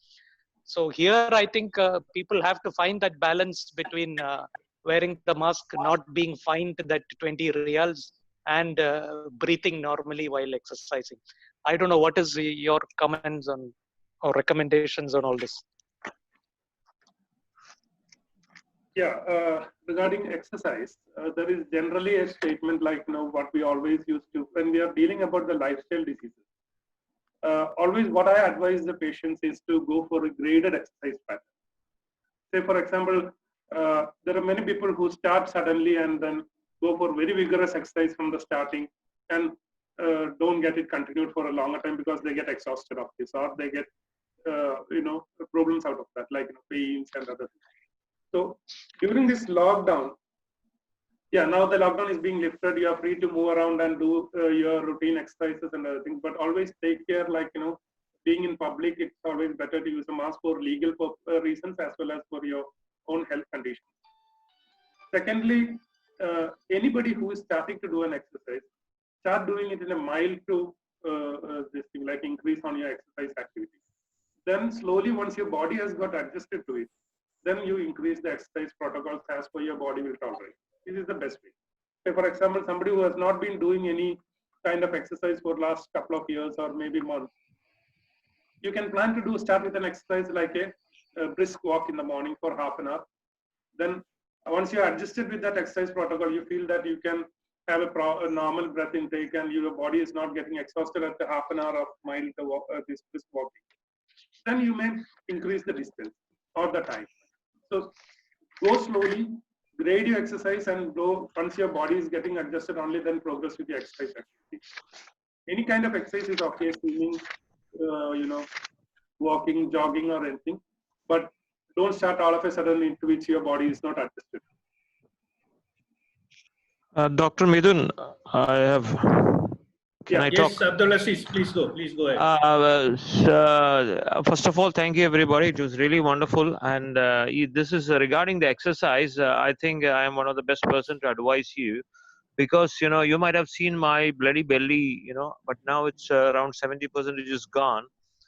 Because I was searching for a kind of thing. I did a considerable amount of exercise and karate when I was young, around 7 years. But then after that, my bloody lifestyle took me to a different area, and I developed a bloody belly, which I don't want to remember now. It's almost 70% is gone. Just wanted to tell you, there is an, if you look at internet, you will find walk at home. There are two different exercises around 30 minutes. I started that around 2 months continuously to now it's almost 3 months. And then there is another one which is around 7 miles walk. If you do, that is a second level. After once I did it good, then I was able to cope up with that exercise. I tried the second level, which is really going good with me. And thanks for Dr. Mithun, because I was haunting him, because he advised me to stop the smoking, because some people threatened me, if you stop smoking, that will be worse. But Dr. Mithun told me, no, this is, if you want to do it now. Though I maybe 2.5 months before I stopped completely smoking. I don't even remember that nowadays. And I started this practice of exercise, and I'm doing, even if I'm late, 9 o'clock, 10 o'clock, if I get time, I do in the morning. Otherwise, whatever, any day of the time I do it. And this is really useful. I can share you the link, and it's not difficult as well. You enjoy. Just put this USB on your TV and follow this up. It's really a great thing. I can share with you guys. That's a good point. Abdulaziz, it's very nice to hear that you stopped smoking. It is very, very good. Yeah, that is a good point indeed, because smoking, this is a good excuse to stop smoking now. And in fact, smokers are supposed to have a worse disease than non-smokers as far as COVID is concerned. So it's a good excuse to stop smoking. Anybody saw smoking? Please stop now. I think there are a couple of queries on homeopathic medications for this. If anybody wants to comment on that. I think Mithun already covered that. Mithun, you want to clarify that? Homeopathic, some homeopathic medications. Yeah, I will take that specific question on that homeopathic medicine, especially the arsenic, which Mr. Bajaj has been claiming in the news channel. We had a discussion of, there are many of our batchmates who have been involved in different, medical branches, modern medicine, homeopathic, allopathy, Ayurvedic, and all these areas. So there is nothing scientific in that. There are claims that I can cure, this will do wonder, this is a preventive medicine and all. But always make sure that there is no such medicine, wonder drug, which has claimed that is 100% preventive for this COVID at this point of time. Even department, the Ministry of Ayush in India, they have been promoting this Indian system of medicines, which is actually good. Yeah, you can try doing that, but obviously you need to have more data. Right now, absolutely nothing. Homeopathic medicines or any other medicines, they are not getting a claim. We are also not claiming that we can prevent the disease 100%, but no scientific data on that. Yes, I just want to add on here to the normal person. When we say scientific data, it means that we have to have level 1 evidence, because it has to be proven beyond doubt that that medicine is effective, and the effect of that medicine should be reproducible at different centers. When I say level 1 data, it means that you have to have control group as well as a test group. So test group gets the medicine and the control group doesn't get the medicine, and the effect is studied. And even in that, there is randomization. So the patients for themselves don't know who is getting what. Only the researcher will know who is getting what, but the researcher doesn't know what medicine is given to which patient, whether it's a placebo or. So there are a lot of things that are looked into before something comes as scientific evidence, which is proven beyond doubt. Recently, there was an article in the newspapers, big claim from Bangladesh, where they got 100% cure rate for COVID. But that was not reproduced, even in itself, Bangladesh itself. Now with the lockdown on, they have a spiking rate of COVID incidence in Bangladesh, and it was not reproduced in any other center. So you cannot call that as evidence, or I always say examples exceptions can never be examples. One more thing, with all due respect to all the countries and their strategies. See, right now we all know that at least there can be some of the people who have been really good at statistics in our group. Statistics is something which we can play around. We can produce our desired result at the end. As I told you, I don't want to name the country or the area, but there has been a general guideline given to a group of doctors who are working in those specific areas, where they should not be checking the patient for COVID if the patient is having severe symptoms in the ICU. Anyway, you're not going to do anything extra. You treat it and don't check it. So if you're not checking for people who are going to be in a terminal state, meeting their death, you have 100% cure rate. It's very simple. Okay. Now, Abdul Aziz, I think you asked regarding, somebody asked, I don't know whether it's Prakash or Abdul Aziz, regarding masks for babies. I just put that question to my wife, who's the pediatrician. I think she will take that question now. Babies less than 2 years. Regarding masks in children, WHO does not advocate usage of masks in children less than 2 years. Above 2 years is fine, because there is a risk. In less than 2 years, they say the risk of suffocation, and in babies there is even a risk of strangulation. So they advise strictly not to use masks in children less than 2 years. And the babies, they cannot react if they feel uncomfortable. They cannot react, and they will not be giving you any indication as to whether they are having any problem or not. So it's safer, and WHO does recommend that not to use masks for 2 years. And more importantly, don't put your tiny tots into a situation of risk. So it's better to stay at home with them rather than taking them out to a high risk environment. Like even if the babies are going for vaccination, these days in the health centers, they're asking the mother to sit with the baby in the car, and the father can go and do the registration. And when the nurse calls you to give the vaccination, at that time the father can go and get the baby. You need not wait in the queue with the baby to register. Right. Any other questions? Madam? Yes. Madam, yes, please. During my read, I read through that the children below 12 years or maybe babies, they don't spread it, But my further reading did not find any kind of other evidence for that. So I don't know what it is, whether it is true or not. They don't spread it, kids basically, you know, less than 12 years. They don't spread it to others. I don't They know don't whether spread the infection. Less than 12 years don't spread they're the not infection. the Is real that true? carriers. No, no.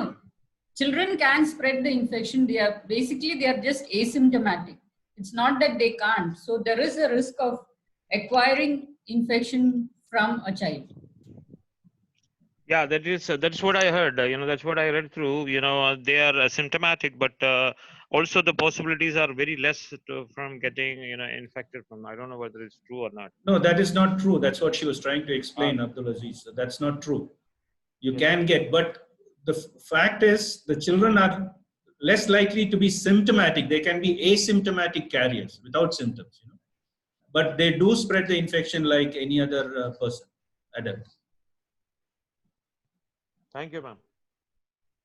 Okay. Yes, Javed. I think Mr. Javed has a query. Are you online? Are you unmuted, Javed? Yes. Go ahead, Javed, please. go ahead. Go ahead, please. No, we can't hear you, Javed. Javed, we can't hear you.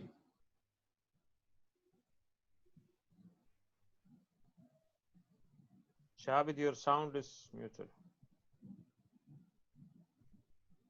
Yes. Hear me now? I think you. Yeah. So, Now I think it's you're Okay. So thank you so much. I think this was a wonderful gathering. Thank you so much for arranging this one. And I just wanted to share few experience. I don't have any doubts over here. Being a corona patient, I want to share something. I don't know how many you are corona patients here, but today is my 15th day of quarantine day. Alhamdulillah. Congratulations. Yes, I am perfectly all right.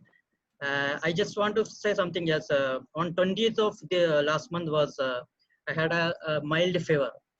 Then I go for next day I went hospital. They did some infection test, I guess.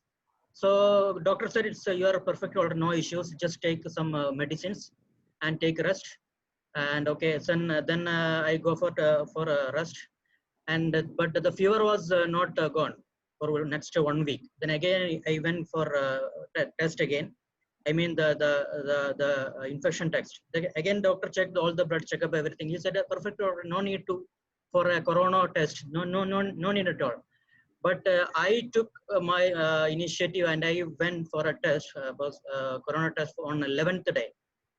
And after 3 days, the result come, it was positive. By the time I was, my fever has gone, everything was fine. But I was wondering why this doctor never advised me to go for a corona test. That's what my doubt. But anyway, I never gone out. But here one thing is there are many people who had a small symptom. They never go for a test. Here the dangerous thing is they are going out freely and they are the biggest carrier and they are spreading the coronavirus. Hello. Yes, Jamal, you want to take that question or comment?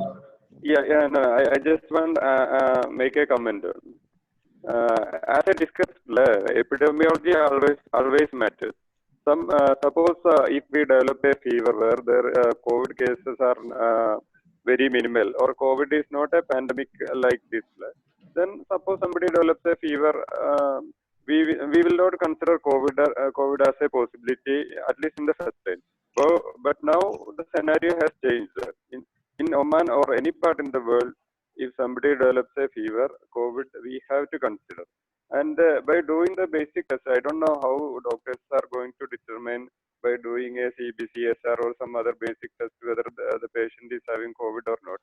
We have to suspect in any fever patient, any upper respiratory or lower respiratory symptom patient, we have to suspect COVID and do the test specific for COVID. Just as CBCSR will not give any information whether the patient is having or having COVID or something else. That's a totally wrong concept. If the doctor denies, you have to demand for the test. Yeah, let's just one point to add, Javed, because You know, the criteria laid down by the Ministry of Health keeps changing very often. Probably at that point in time when you approach the doctor, the guidelines, as per the guidelines, you did not fall into the criteria for COVID testing. You do not know that. So that is something you have to take into consideration. That's probably why the doctor didn't advise COVID testing. I'm just speculating. I'm not saying that is the right or wrong approach. I'm just speculating that it is possible that you did not fall into you didn't meet the criteria for being a suspected case.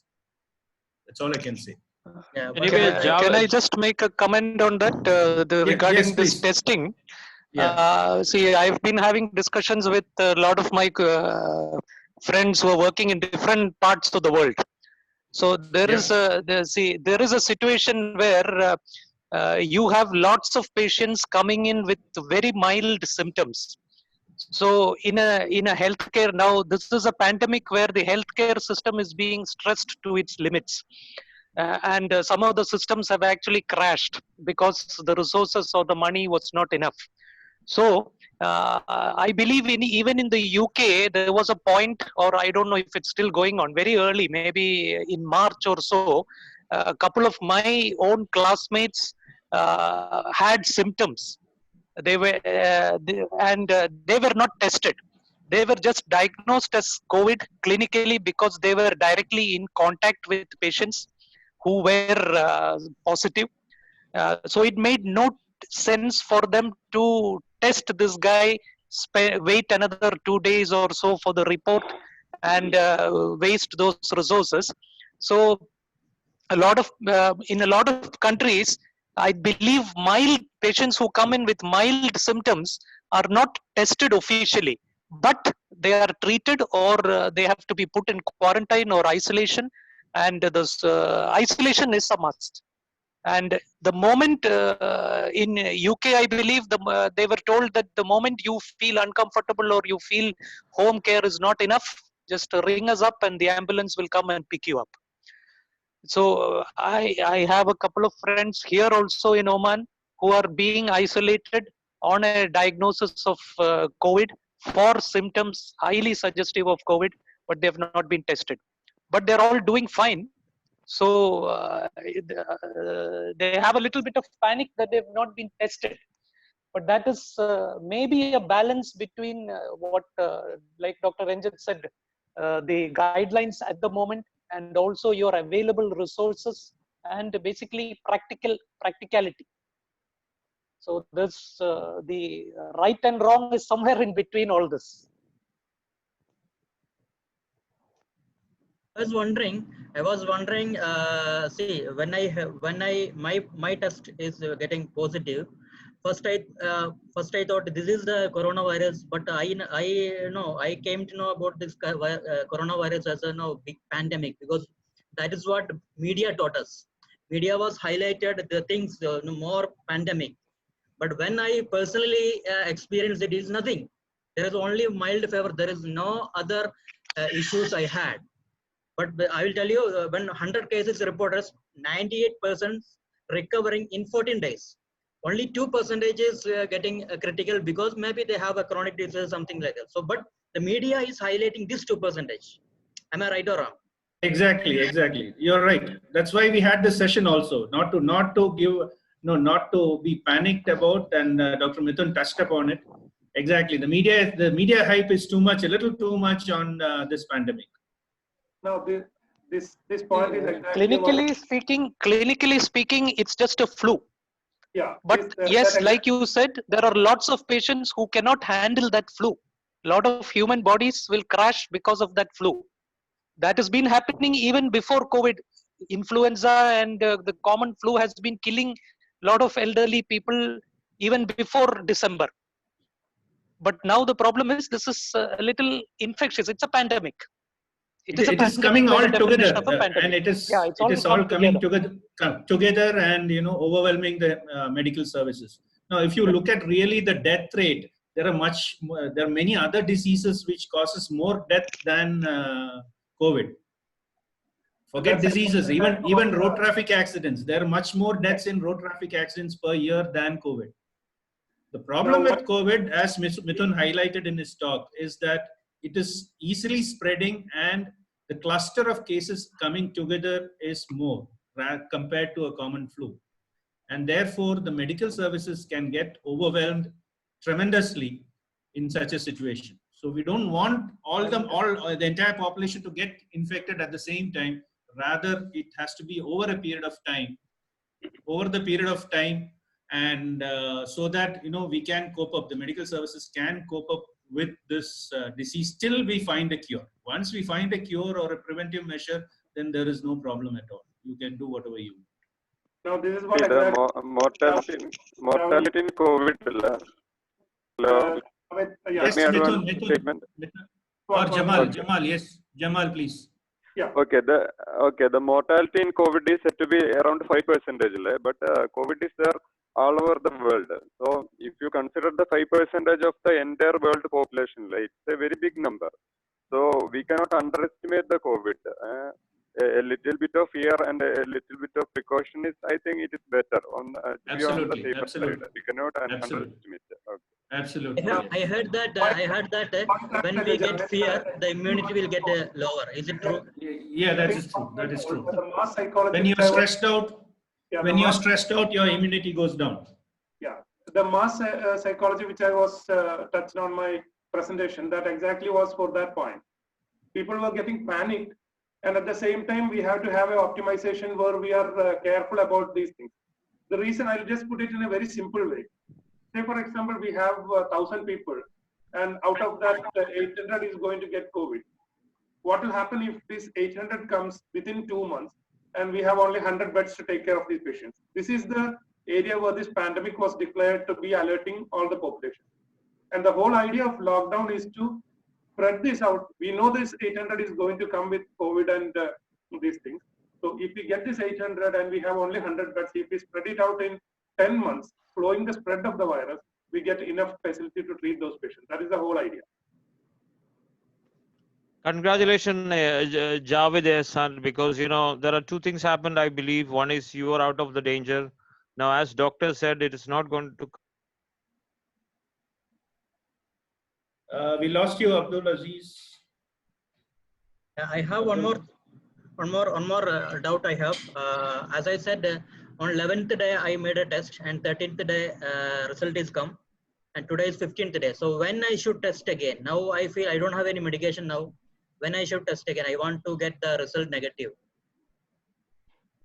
I think Jamal or Mithun can take that question. Yeah, I will take that. Right now, Javed, previously when this started, we were declaring patient to be negative, or like patient has been cured by doing a repeat sample test and doing it 24 hours different. 2 tests should be negative. This was the criteria. Right now in Oman, we don't address that, and that's why I told the cureness is purely based on clinical. We don't test it again. After all, we are not going to get any other new medical information or any decisions to be made after doing a testing. Now the point is, if you have completed that 14 days and you are not symptomatic for the last 48 hours, clinically you can be declared that you are cured. Doing a test again, what type of test you are doing is very important. There are many people who come to a hospital asking for a serology test. Serology is not something which is going to tell you that you have a present infection or you had a past infection. So if you test a serology test, you may get still a positive test, but that just means that your body has got an immunity against this virus. So ministry is the only lab which is doing the PCR test, which should detect the RNA of the virus, which they are not doing it for proving the recovery. So for the time being, don't go with the serology test, which will show positive. Is it available here now? Serology rapid test? Yeah, serology rapid test we are doing in Starcare. Okay. Can we differentiate whether it is IgM or IgG with the test? No, that's what I told. During this serology rapid test, we are not getting a difference between IgG and IgM. So for general everybody's information, these 2 molecules which we are talking about, IgG and IgM, this M molecule, the IgM, is the one which is representing that it is an active current infection. When you recover from that, your long-term immunity will be changing over to the next immune molecule called IgG. So that will remain positive for quite some time when you have that immunity of natural resources. what is the possibility to come again? I mean, I heard that once the coronavirus attack, antibodies created something. I don't know the technicality. So once it will create, and will it? There is a possibility to come again, the corona. For the time being, the evidence is that no, which we already discussed. Currently, we don't have any scientific details. Yeah, there are reports saying that some patients were tested positive again, but that doesn't mean that they have got the illness again or they are infected to other people. So this same coronavirus, one more thing, it all depends on the type of virus. Corona has got different type of virus, what Dr. Jamal was telling. There is SARS, there is MERS, there is COVID. Now we know 3 of them are infecting the human. So once the COVID has come, there is no evidence that COVID will come again. But maybe we can get SARS or MERS later. I Right. think This. Yes, Sudhir. This same, I mean, maybe Javed will understand the situation better if he has understood what Mithun was talking about, the antibodies. I believe these primary antibodies or the M antibodies are formed in the first 3 to 6 days, and the G antibodies come about 15 days. Is it? So that is why if you have cleared those 15 days, it is very likely that you have developed antibodies to the disease, and you will recover. You will recover completely, and you will not, what do you say, have a recurrence for, I think as per the studies, at least now we have a record of only about 2 months.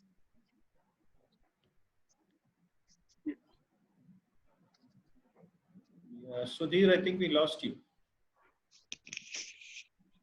You can't hear me? You can't hear me? Hear you. No. Okay. No, that's what I was saying regarding these. Once you do the antibody test and you detect these antibodies, it means you are immune. It means your body has developed the antibodies, and you are not likely to get a repeat infection again for how much time? Nobody is able to say because it's a new disease. But based on the previous studies, you're unlikely to get another infection. Dr. Sudhir, I have a question. Mm-hmm. Yes, Abdullah, please go ahead. Yeah, suppose in a scenario that tomorrow there is a new vaccine came for this, and we all, maybe we are lucky we didn't get this and we all need to take it. But in case of Javed Ehsan, he has to take it or just ignore it? It's a scenario, I don't know. Yeah, I guess that will depend on, somebody who's already had the infection and has antibodies, the vaccine may not actually be necessary because your vaccines are essentially going to build antibodies against this virus for you. So if somebody is already having the antibodies, may not be needed. Yeah, I'll just add a little bit. No, if you Abdullah, take the example of hepatitis B. We all get vaccinated every year with hepatitis B vaccine, and especially the people who are coming in close contact with these kind of patients. I do get vaccinated every year for hepatitis B. Now, before doing the hepatitis B vaccine, they do a blood test to check the antibody levels. And if it is below a critical level, only then they will give me the hepatitis B vaccine. If it is above the critical level, they said you don't need it, you go ahead and do what you want. So similarly, if you were to extrapolate it to COVID, at this point in time, we don't have enough information. If Javed's antibody levels remain high above the critical level, probably he will not require a vaccine. But if his antibodies level fall for whatever reason, then he may require a vaccine. So that only after the vaccine comes out, we will get the guidelines for that. But this is just speculating or extrapolating our past experience to a new situation. Shall I take one? Basically, if you look at now this may not be something very encouraging what I'm going to tell you now. Basically, if you look at the H1N1 influenza vaccine, which all of us have been taking, or many of us have been taking the last couple of years, you would have noticed that we take it every year because apparently the viral strain keeps changing every year, or you could say in simple terms, the virus keeps upgrading itself. So accordingly, the vaccine also needs to be upgraded. Now that is the case with a respiratory virus. Now, respiratory viruses, we don't know what sort of vaccine is going to come up against this COVID. Now, if it is going to be something like the H1N1, it's highly likely that you will probably have to get shots every year or every 6 months because the virus is going to mutate and upgrade itself. So this is all things that we can speculate about. Yeah, that is a business point of view. We are looking forward for a herd immunity as Yes. Javed Ihsan's case. So definitely the business people, they want to do a kind of recurring money making process. So they would Absolutely. prefer And that. Absolutely. There is always a vested interest. There's always a vested if you look interest at in these things. If you look at medical, if you are going to speculate on medical research for the next couple of years, bet all your money on vaccines. The richest people in the world have already done that. So if you're buying shares, buy shares of a company which is producing these vaccines. Yeah. So guys, if you are really healthy, really good, strong enough, just go and get it done and finish it off, and you live. You don't have to take this bloody, vaccine. Nonsense. Yes. Again. Right. Do we have any other comments? Good any afternoon. further comments, questions? Yes, please. I have a question, Dr. Renjit. This is Lakshmi from Khoula Hospital. Yes. I'm senior in the rehab department. I just have a question for you or anybody who could answer, please, because incidentally, I just got a call from one of my friends.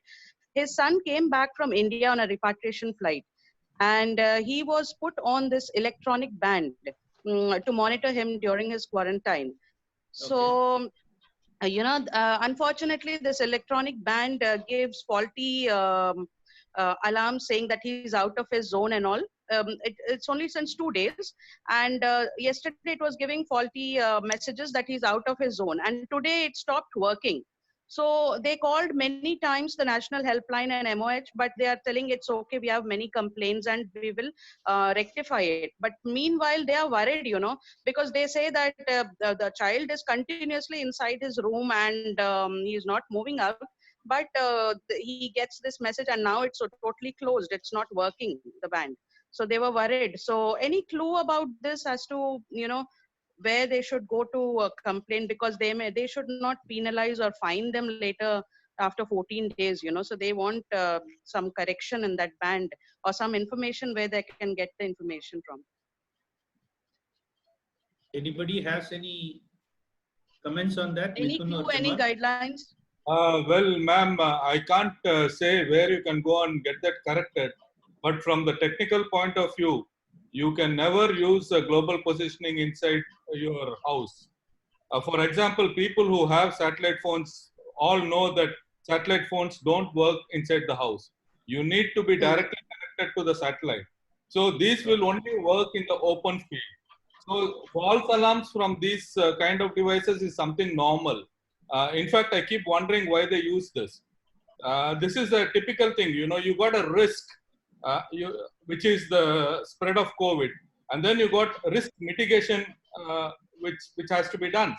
And in between the risk and the risk mitigation, there is something which people like me who are involved in risk mitigation and risk identification, technically speaking, not in the medical field, we got something called the acceptable risk. We accept a bit of risk. Okay, but now in this COVID, for reasons unknown to me, acceptable risk is zero. And that for a risk management person is very, very surprising. Okay, so you will find all kinds of these things, but I would just say, not from the medical perspective, I would say don't worry about it.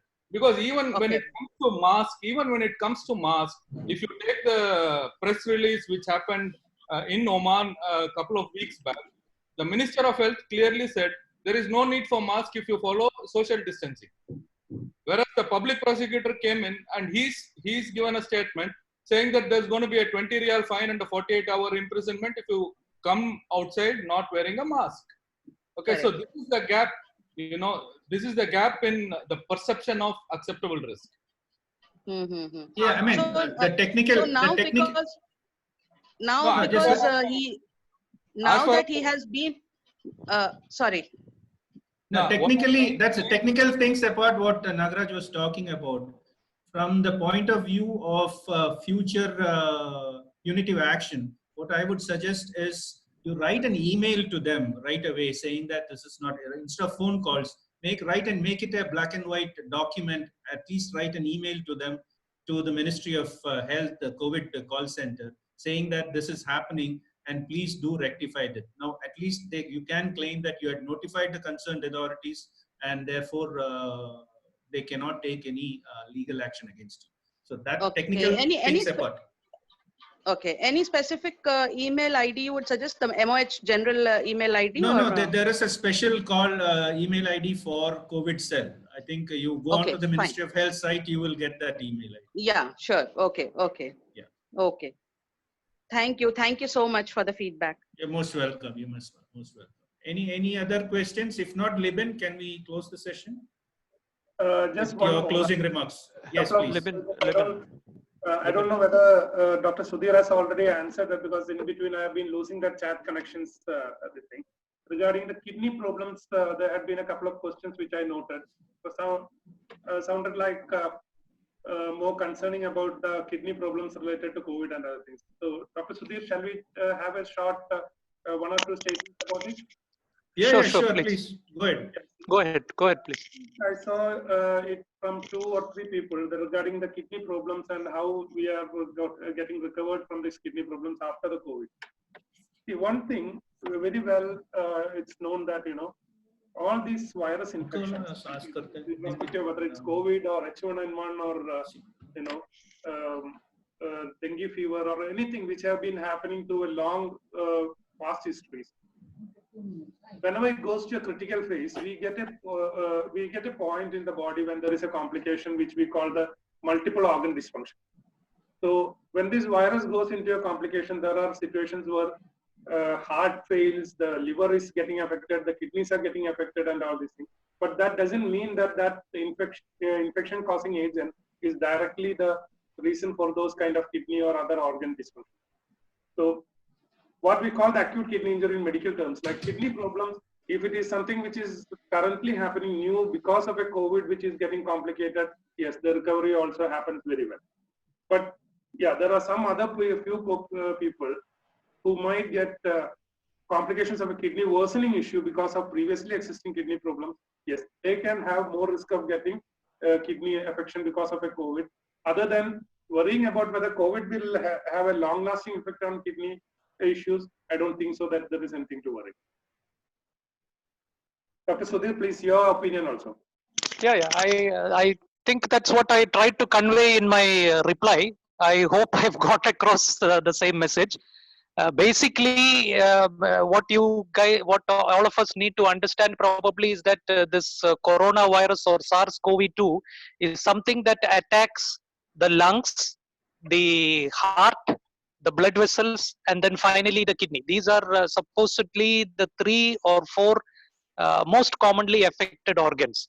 Now the thing is, bulk of these COVID patients end up having lung issues. That is why all the breathing, the respiratory symptoms, the ICU, the ventilation and all that. Now, like Dr. Mithun said, at any point of time, if your body's defense mechanism is not able to handle these viruses, the other organs one by one can start getting affected. Or if you already have a weak heart or a weak kidney or a weak blood vessel clotting system, then you are in for more trouble.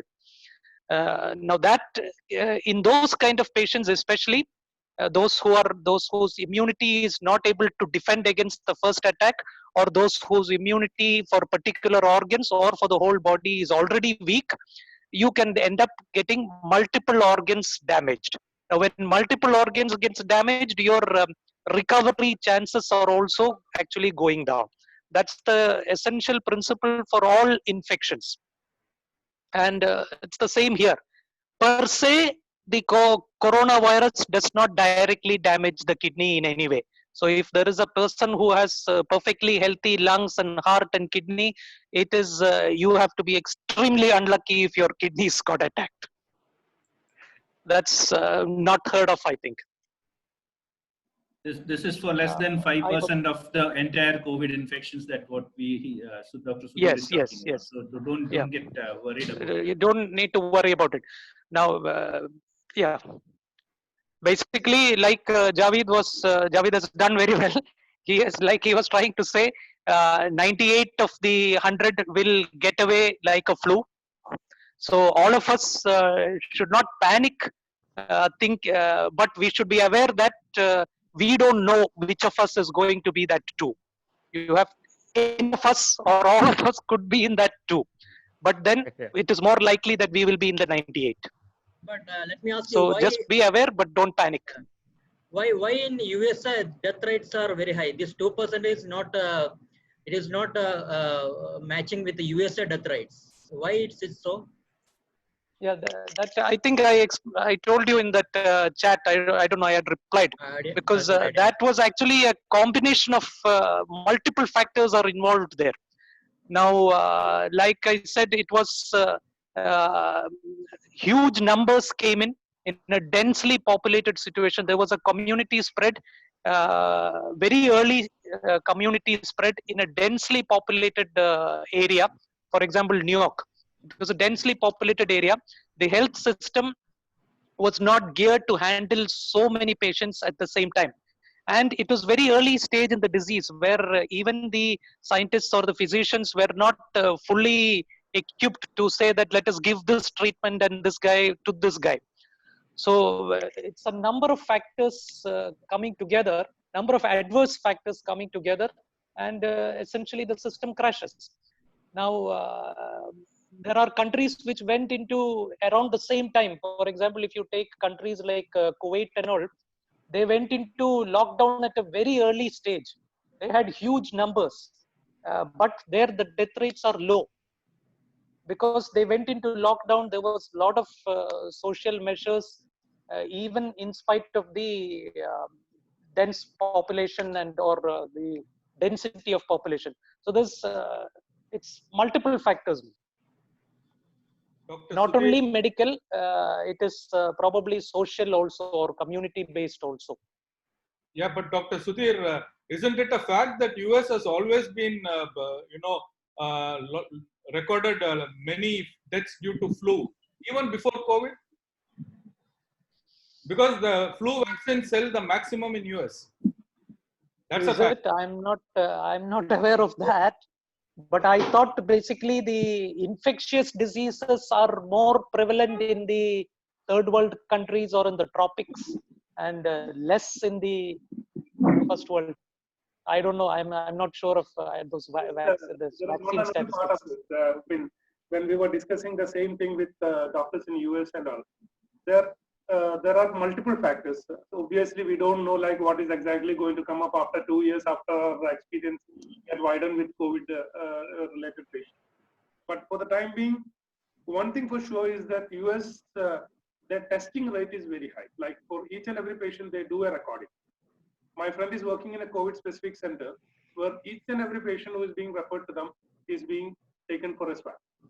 Now, there are other countries and other areas where they may not be doing the test for all the people. Say, for example, in some part of the world, they have strictly kept the test to be done for only specific subset of people. They're not doing it for their contacts. They're not doing it for their risk people or anything. So when you're doing more testing, there can be more of positive results. Secondly, the number of deaths, as Dr. Sudhir rightly told, there can be multiple factors, social as well as infrastructure related, whether how many beds are available, what is the treatment protocol, and how many patients you can actually address to. That's exactly what happened in Italy previously.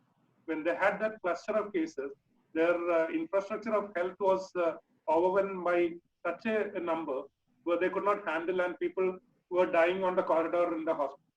So all these matters right now, there is nothing that it's too early to comment that virus in US and some part of the world will be more virulent than other things. We don't have any data on that. Yeah, that the battle is not over. I mean, 6 months down the line, the number of deaths in US compared to the deaths in some other part of the world may actually look insignificant because it might just get spread out over a wider time period. It depends on how long your health system is going to keep tackling it at the same level, One last question from my side. Probably I should be asking Nostradamus this, it's probably too early. The mortality rate in the world that's been recorded is 8 per 1,000. Okay, this is the figures statistically available. So now in the year 2020, because of COVID, do you think this number is going to get breached? We're talking of annual worldwide number. Nostradamus is not part of this panel, but but it has been. What I understood from my reading is that the death rates when you have on those particular years when you have pandemics like the 1918 pandemic, the plague pandemic in the 18th century or 19th century or whatever, during those times the world global death rates actually do go up. I mean, that's my understanding. I may be misinterpreting statistics. I don't know.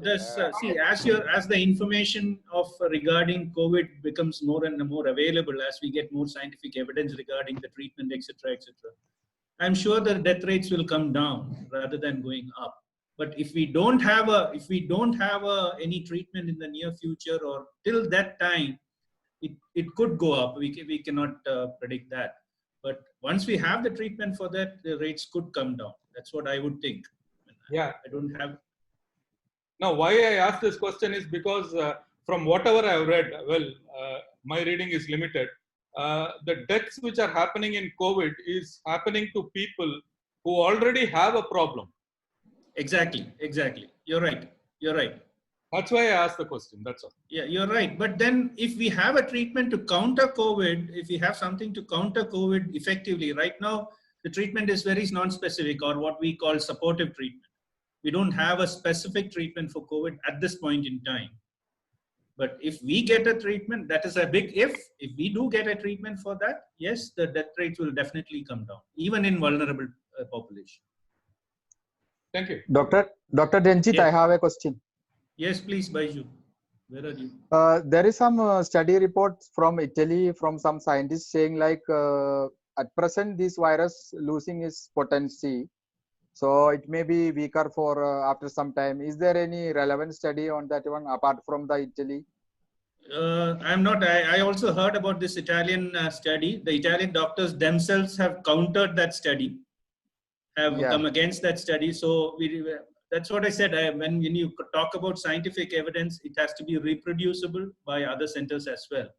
Unless it is reproducible, you cannot call that scientific evidence. Isolated incident cannot be called as a scientific evidence. Okay. So Okay. unless others make the same claim and have evidence to back it, we cannot say that that is the. Now Sumesh was asking some question on the chat box. How will you evaluate the measures taken by ESR, ICMR, and Indian government? I have a take on that. The initial stages, the ICMR and Indian government were doing really good. I fully supported the early lockdown that was a strict lockdown in the biggest democracy of the world. Unfortunately, there are a lot of unexpected issues that came in, especially with regard to migrants. And that was, I think was not anticipated by anybody in the country, whether in the government or in the civilian sector. And that was a major setback. The other issue that was not anticipated was especially in Mumbai, an area like Dharavi, where the population is so dense, and that was something which was not anticipated. So the many factors, confounding factors, came in later on, which was not anticipated in the early phases, which really set back the early gains that we made in COVID. That is my take on it. I don't know whether anybody else has a different opinion on it. And of course, to add to that, we had a couple of natural disasters also.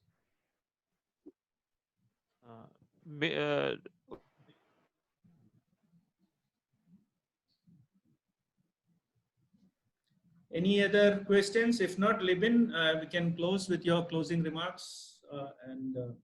Yeah, I think there was someone raised, I think Dr. Namita, but I think she left. We lost her. Yeah, I hope you guys got what you wanted when Baiju mooted this idea. We all jumped in and went ahead and did this program, but I hope you guys got what you wanted. Yeah, definitely. Yes. Thanks to you all for taking the efforts and doing this session. Okay, so thank you all the doctors, Dr. Renjit, Dr. Mithun, Dr. Jamal, and Dr. Sudhir, and others who spend time on this one and supported on this session.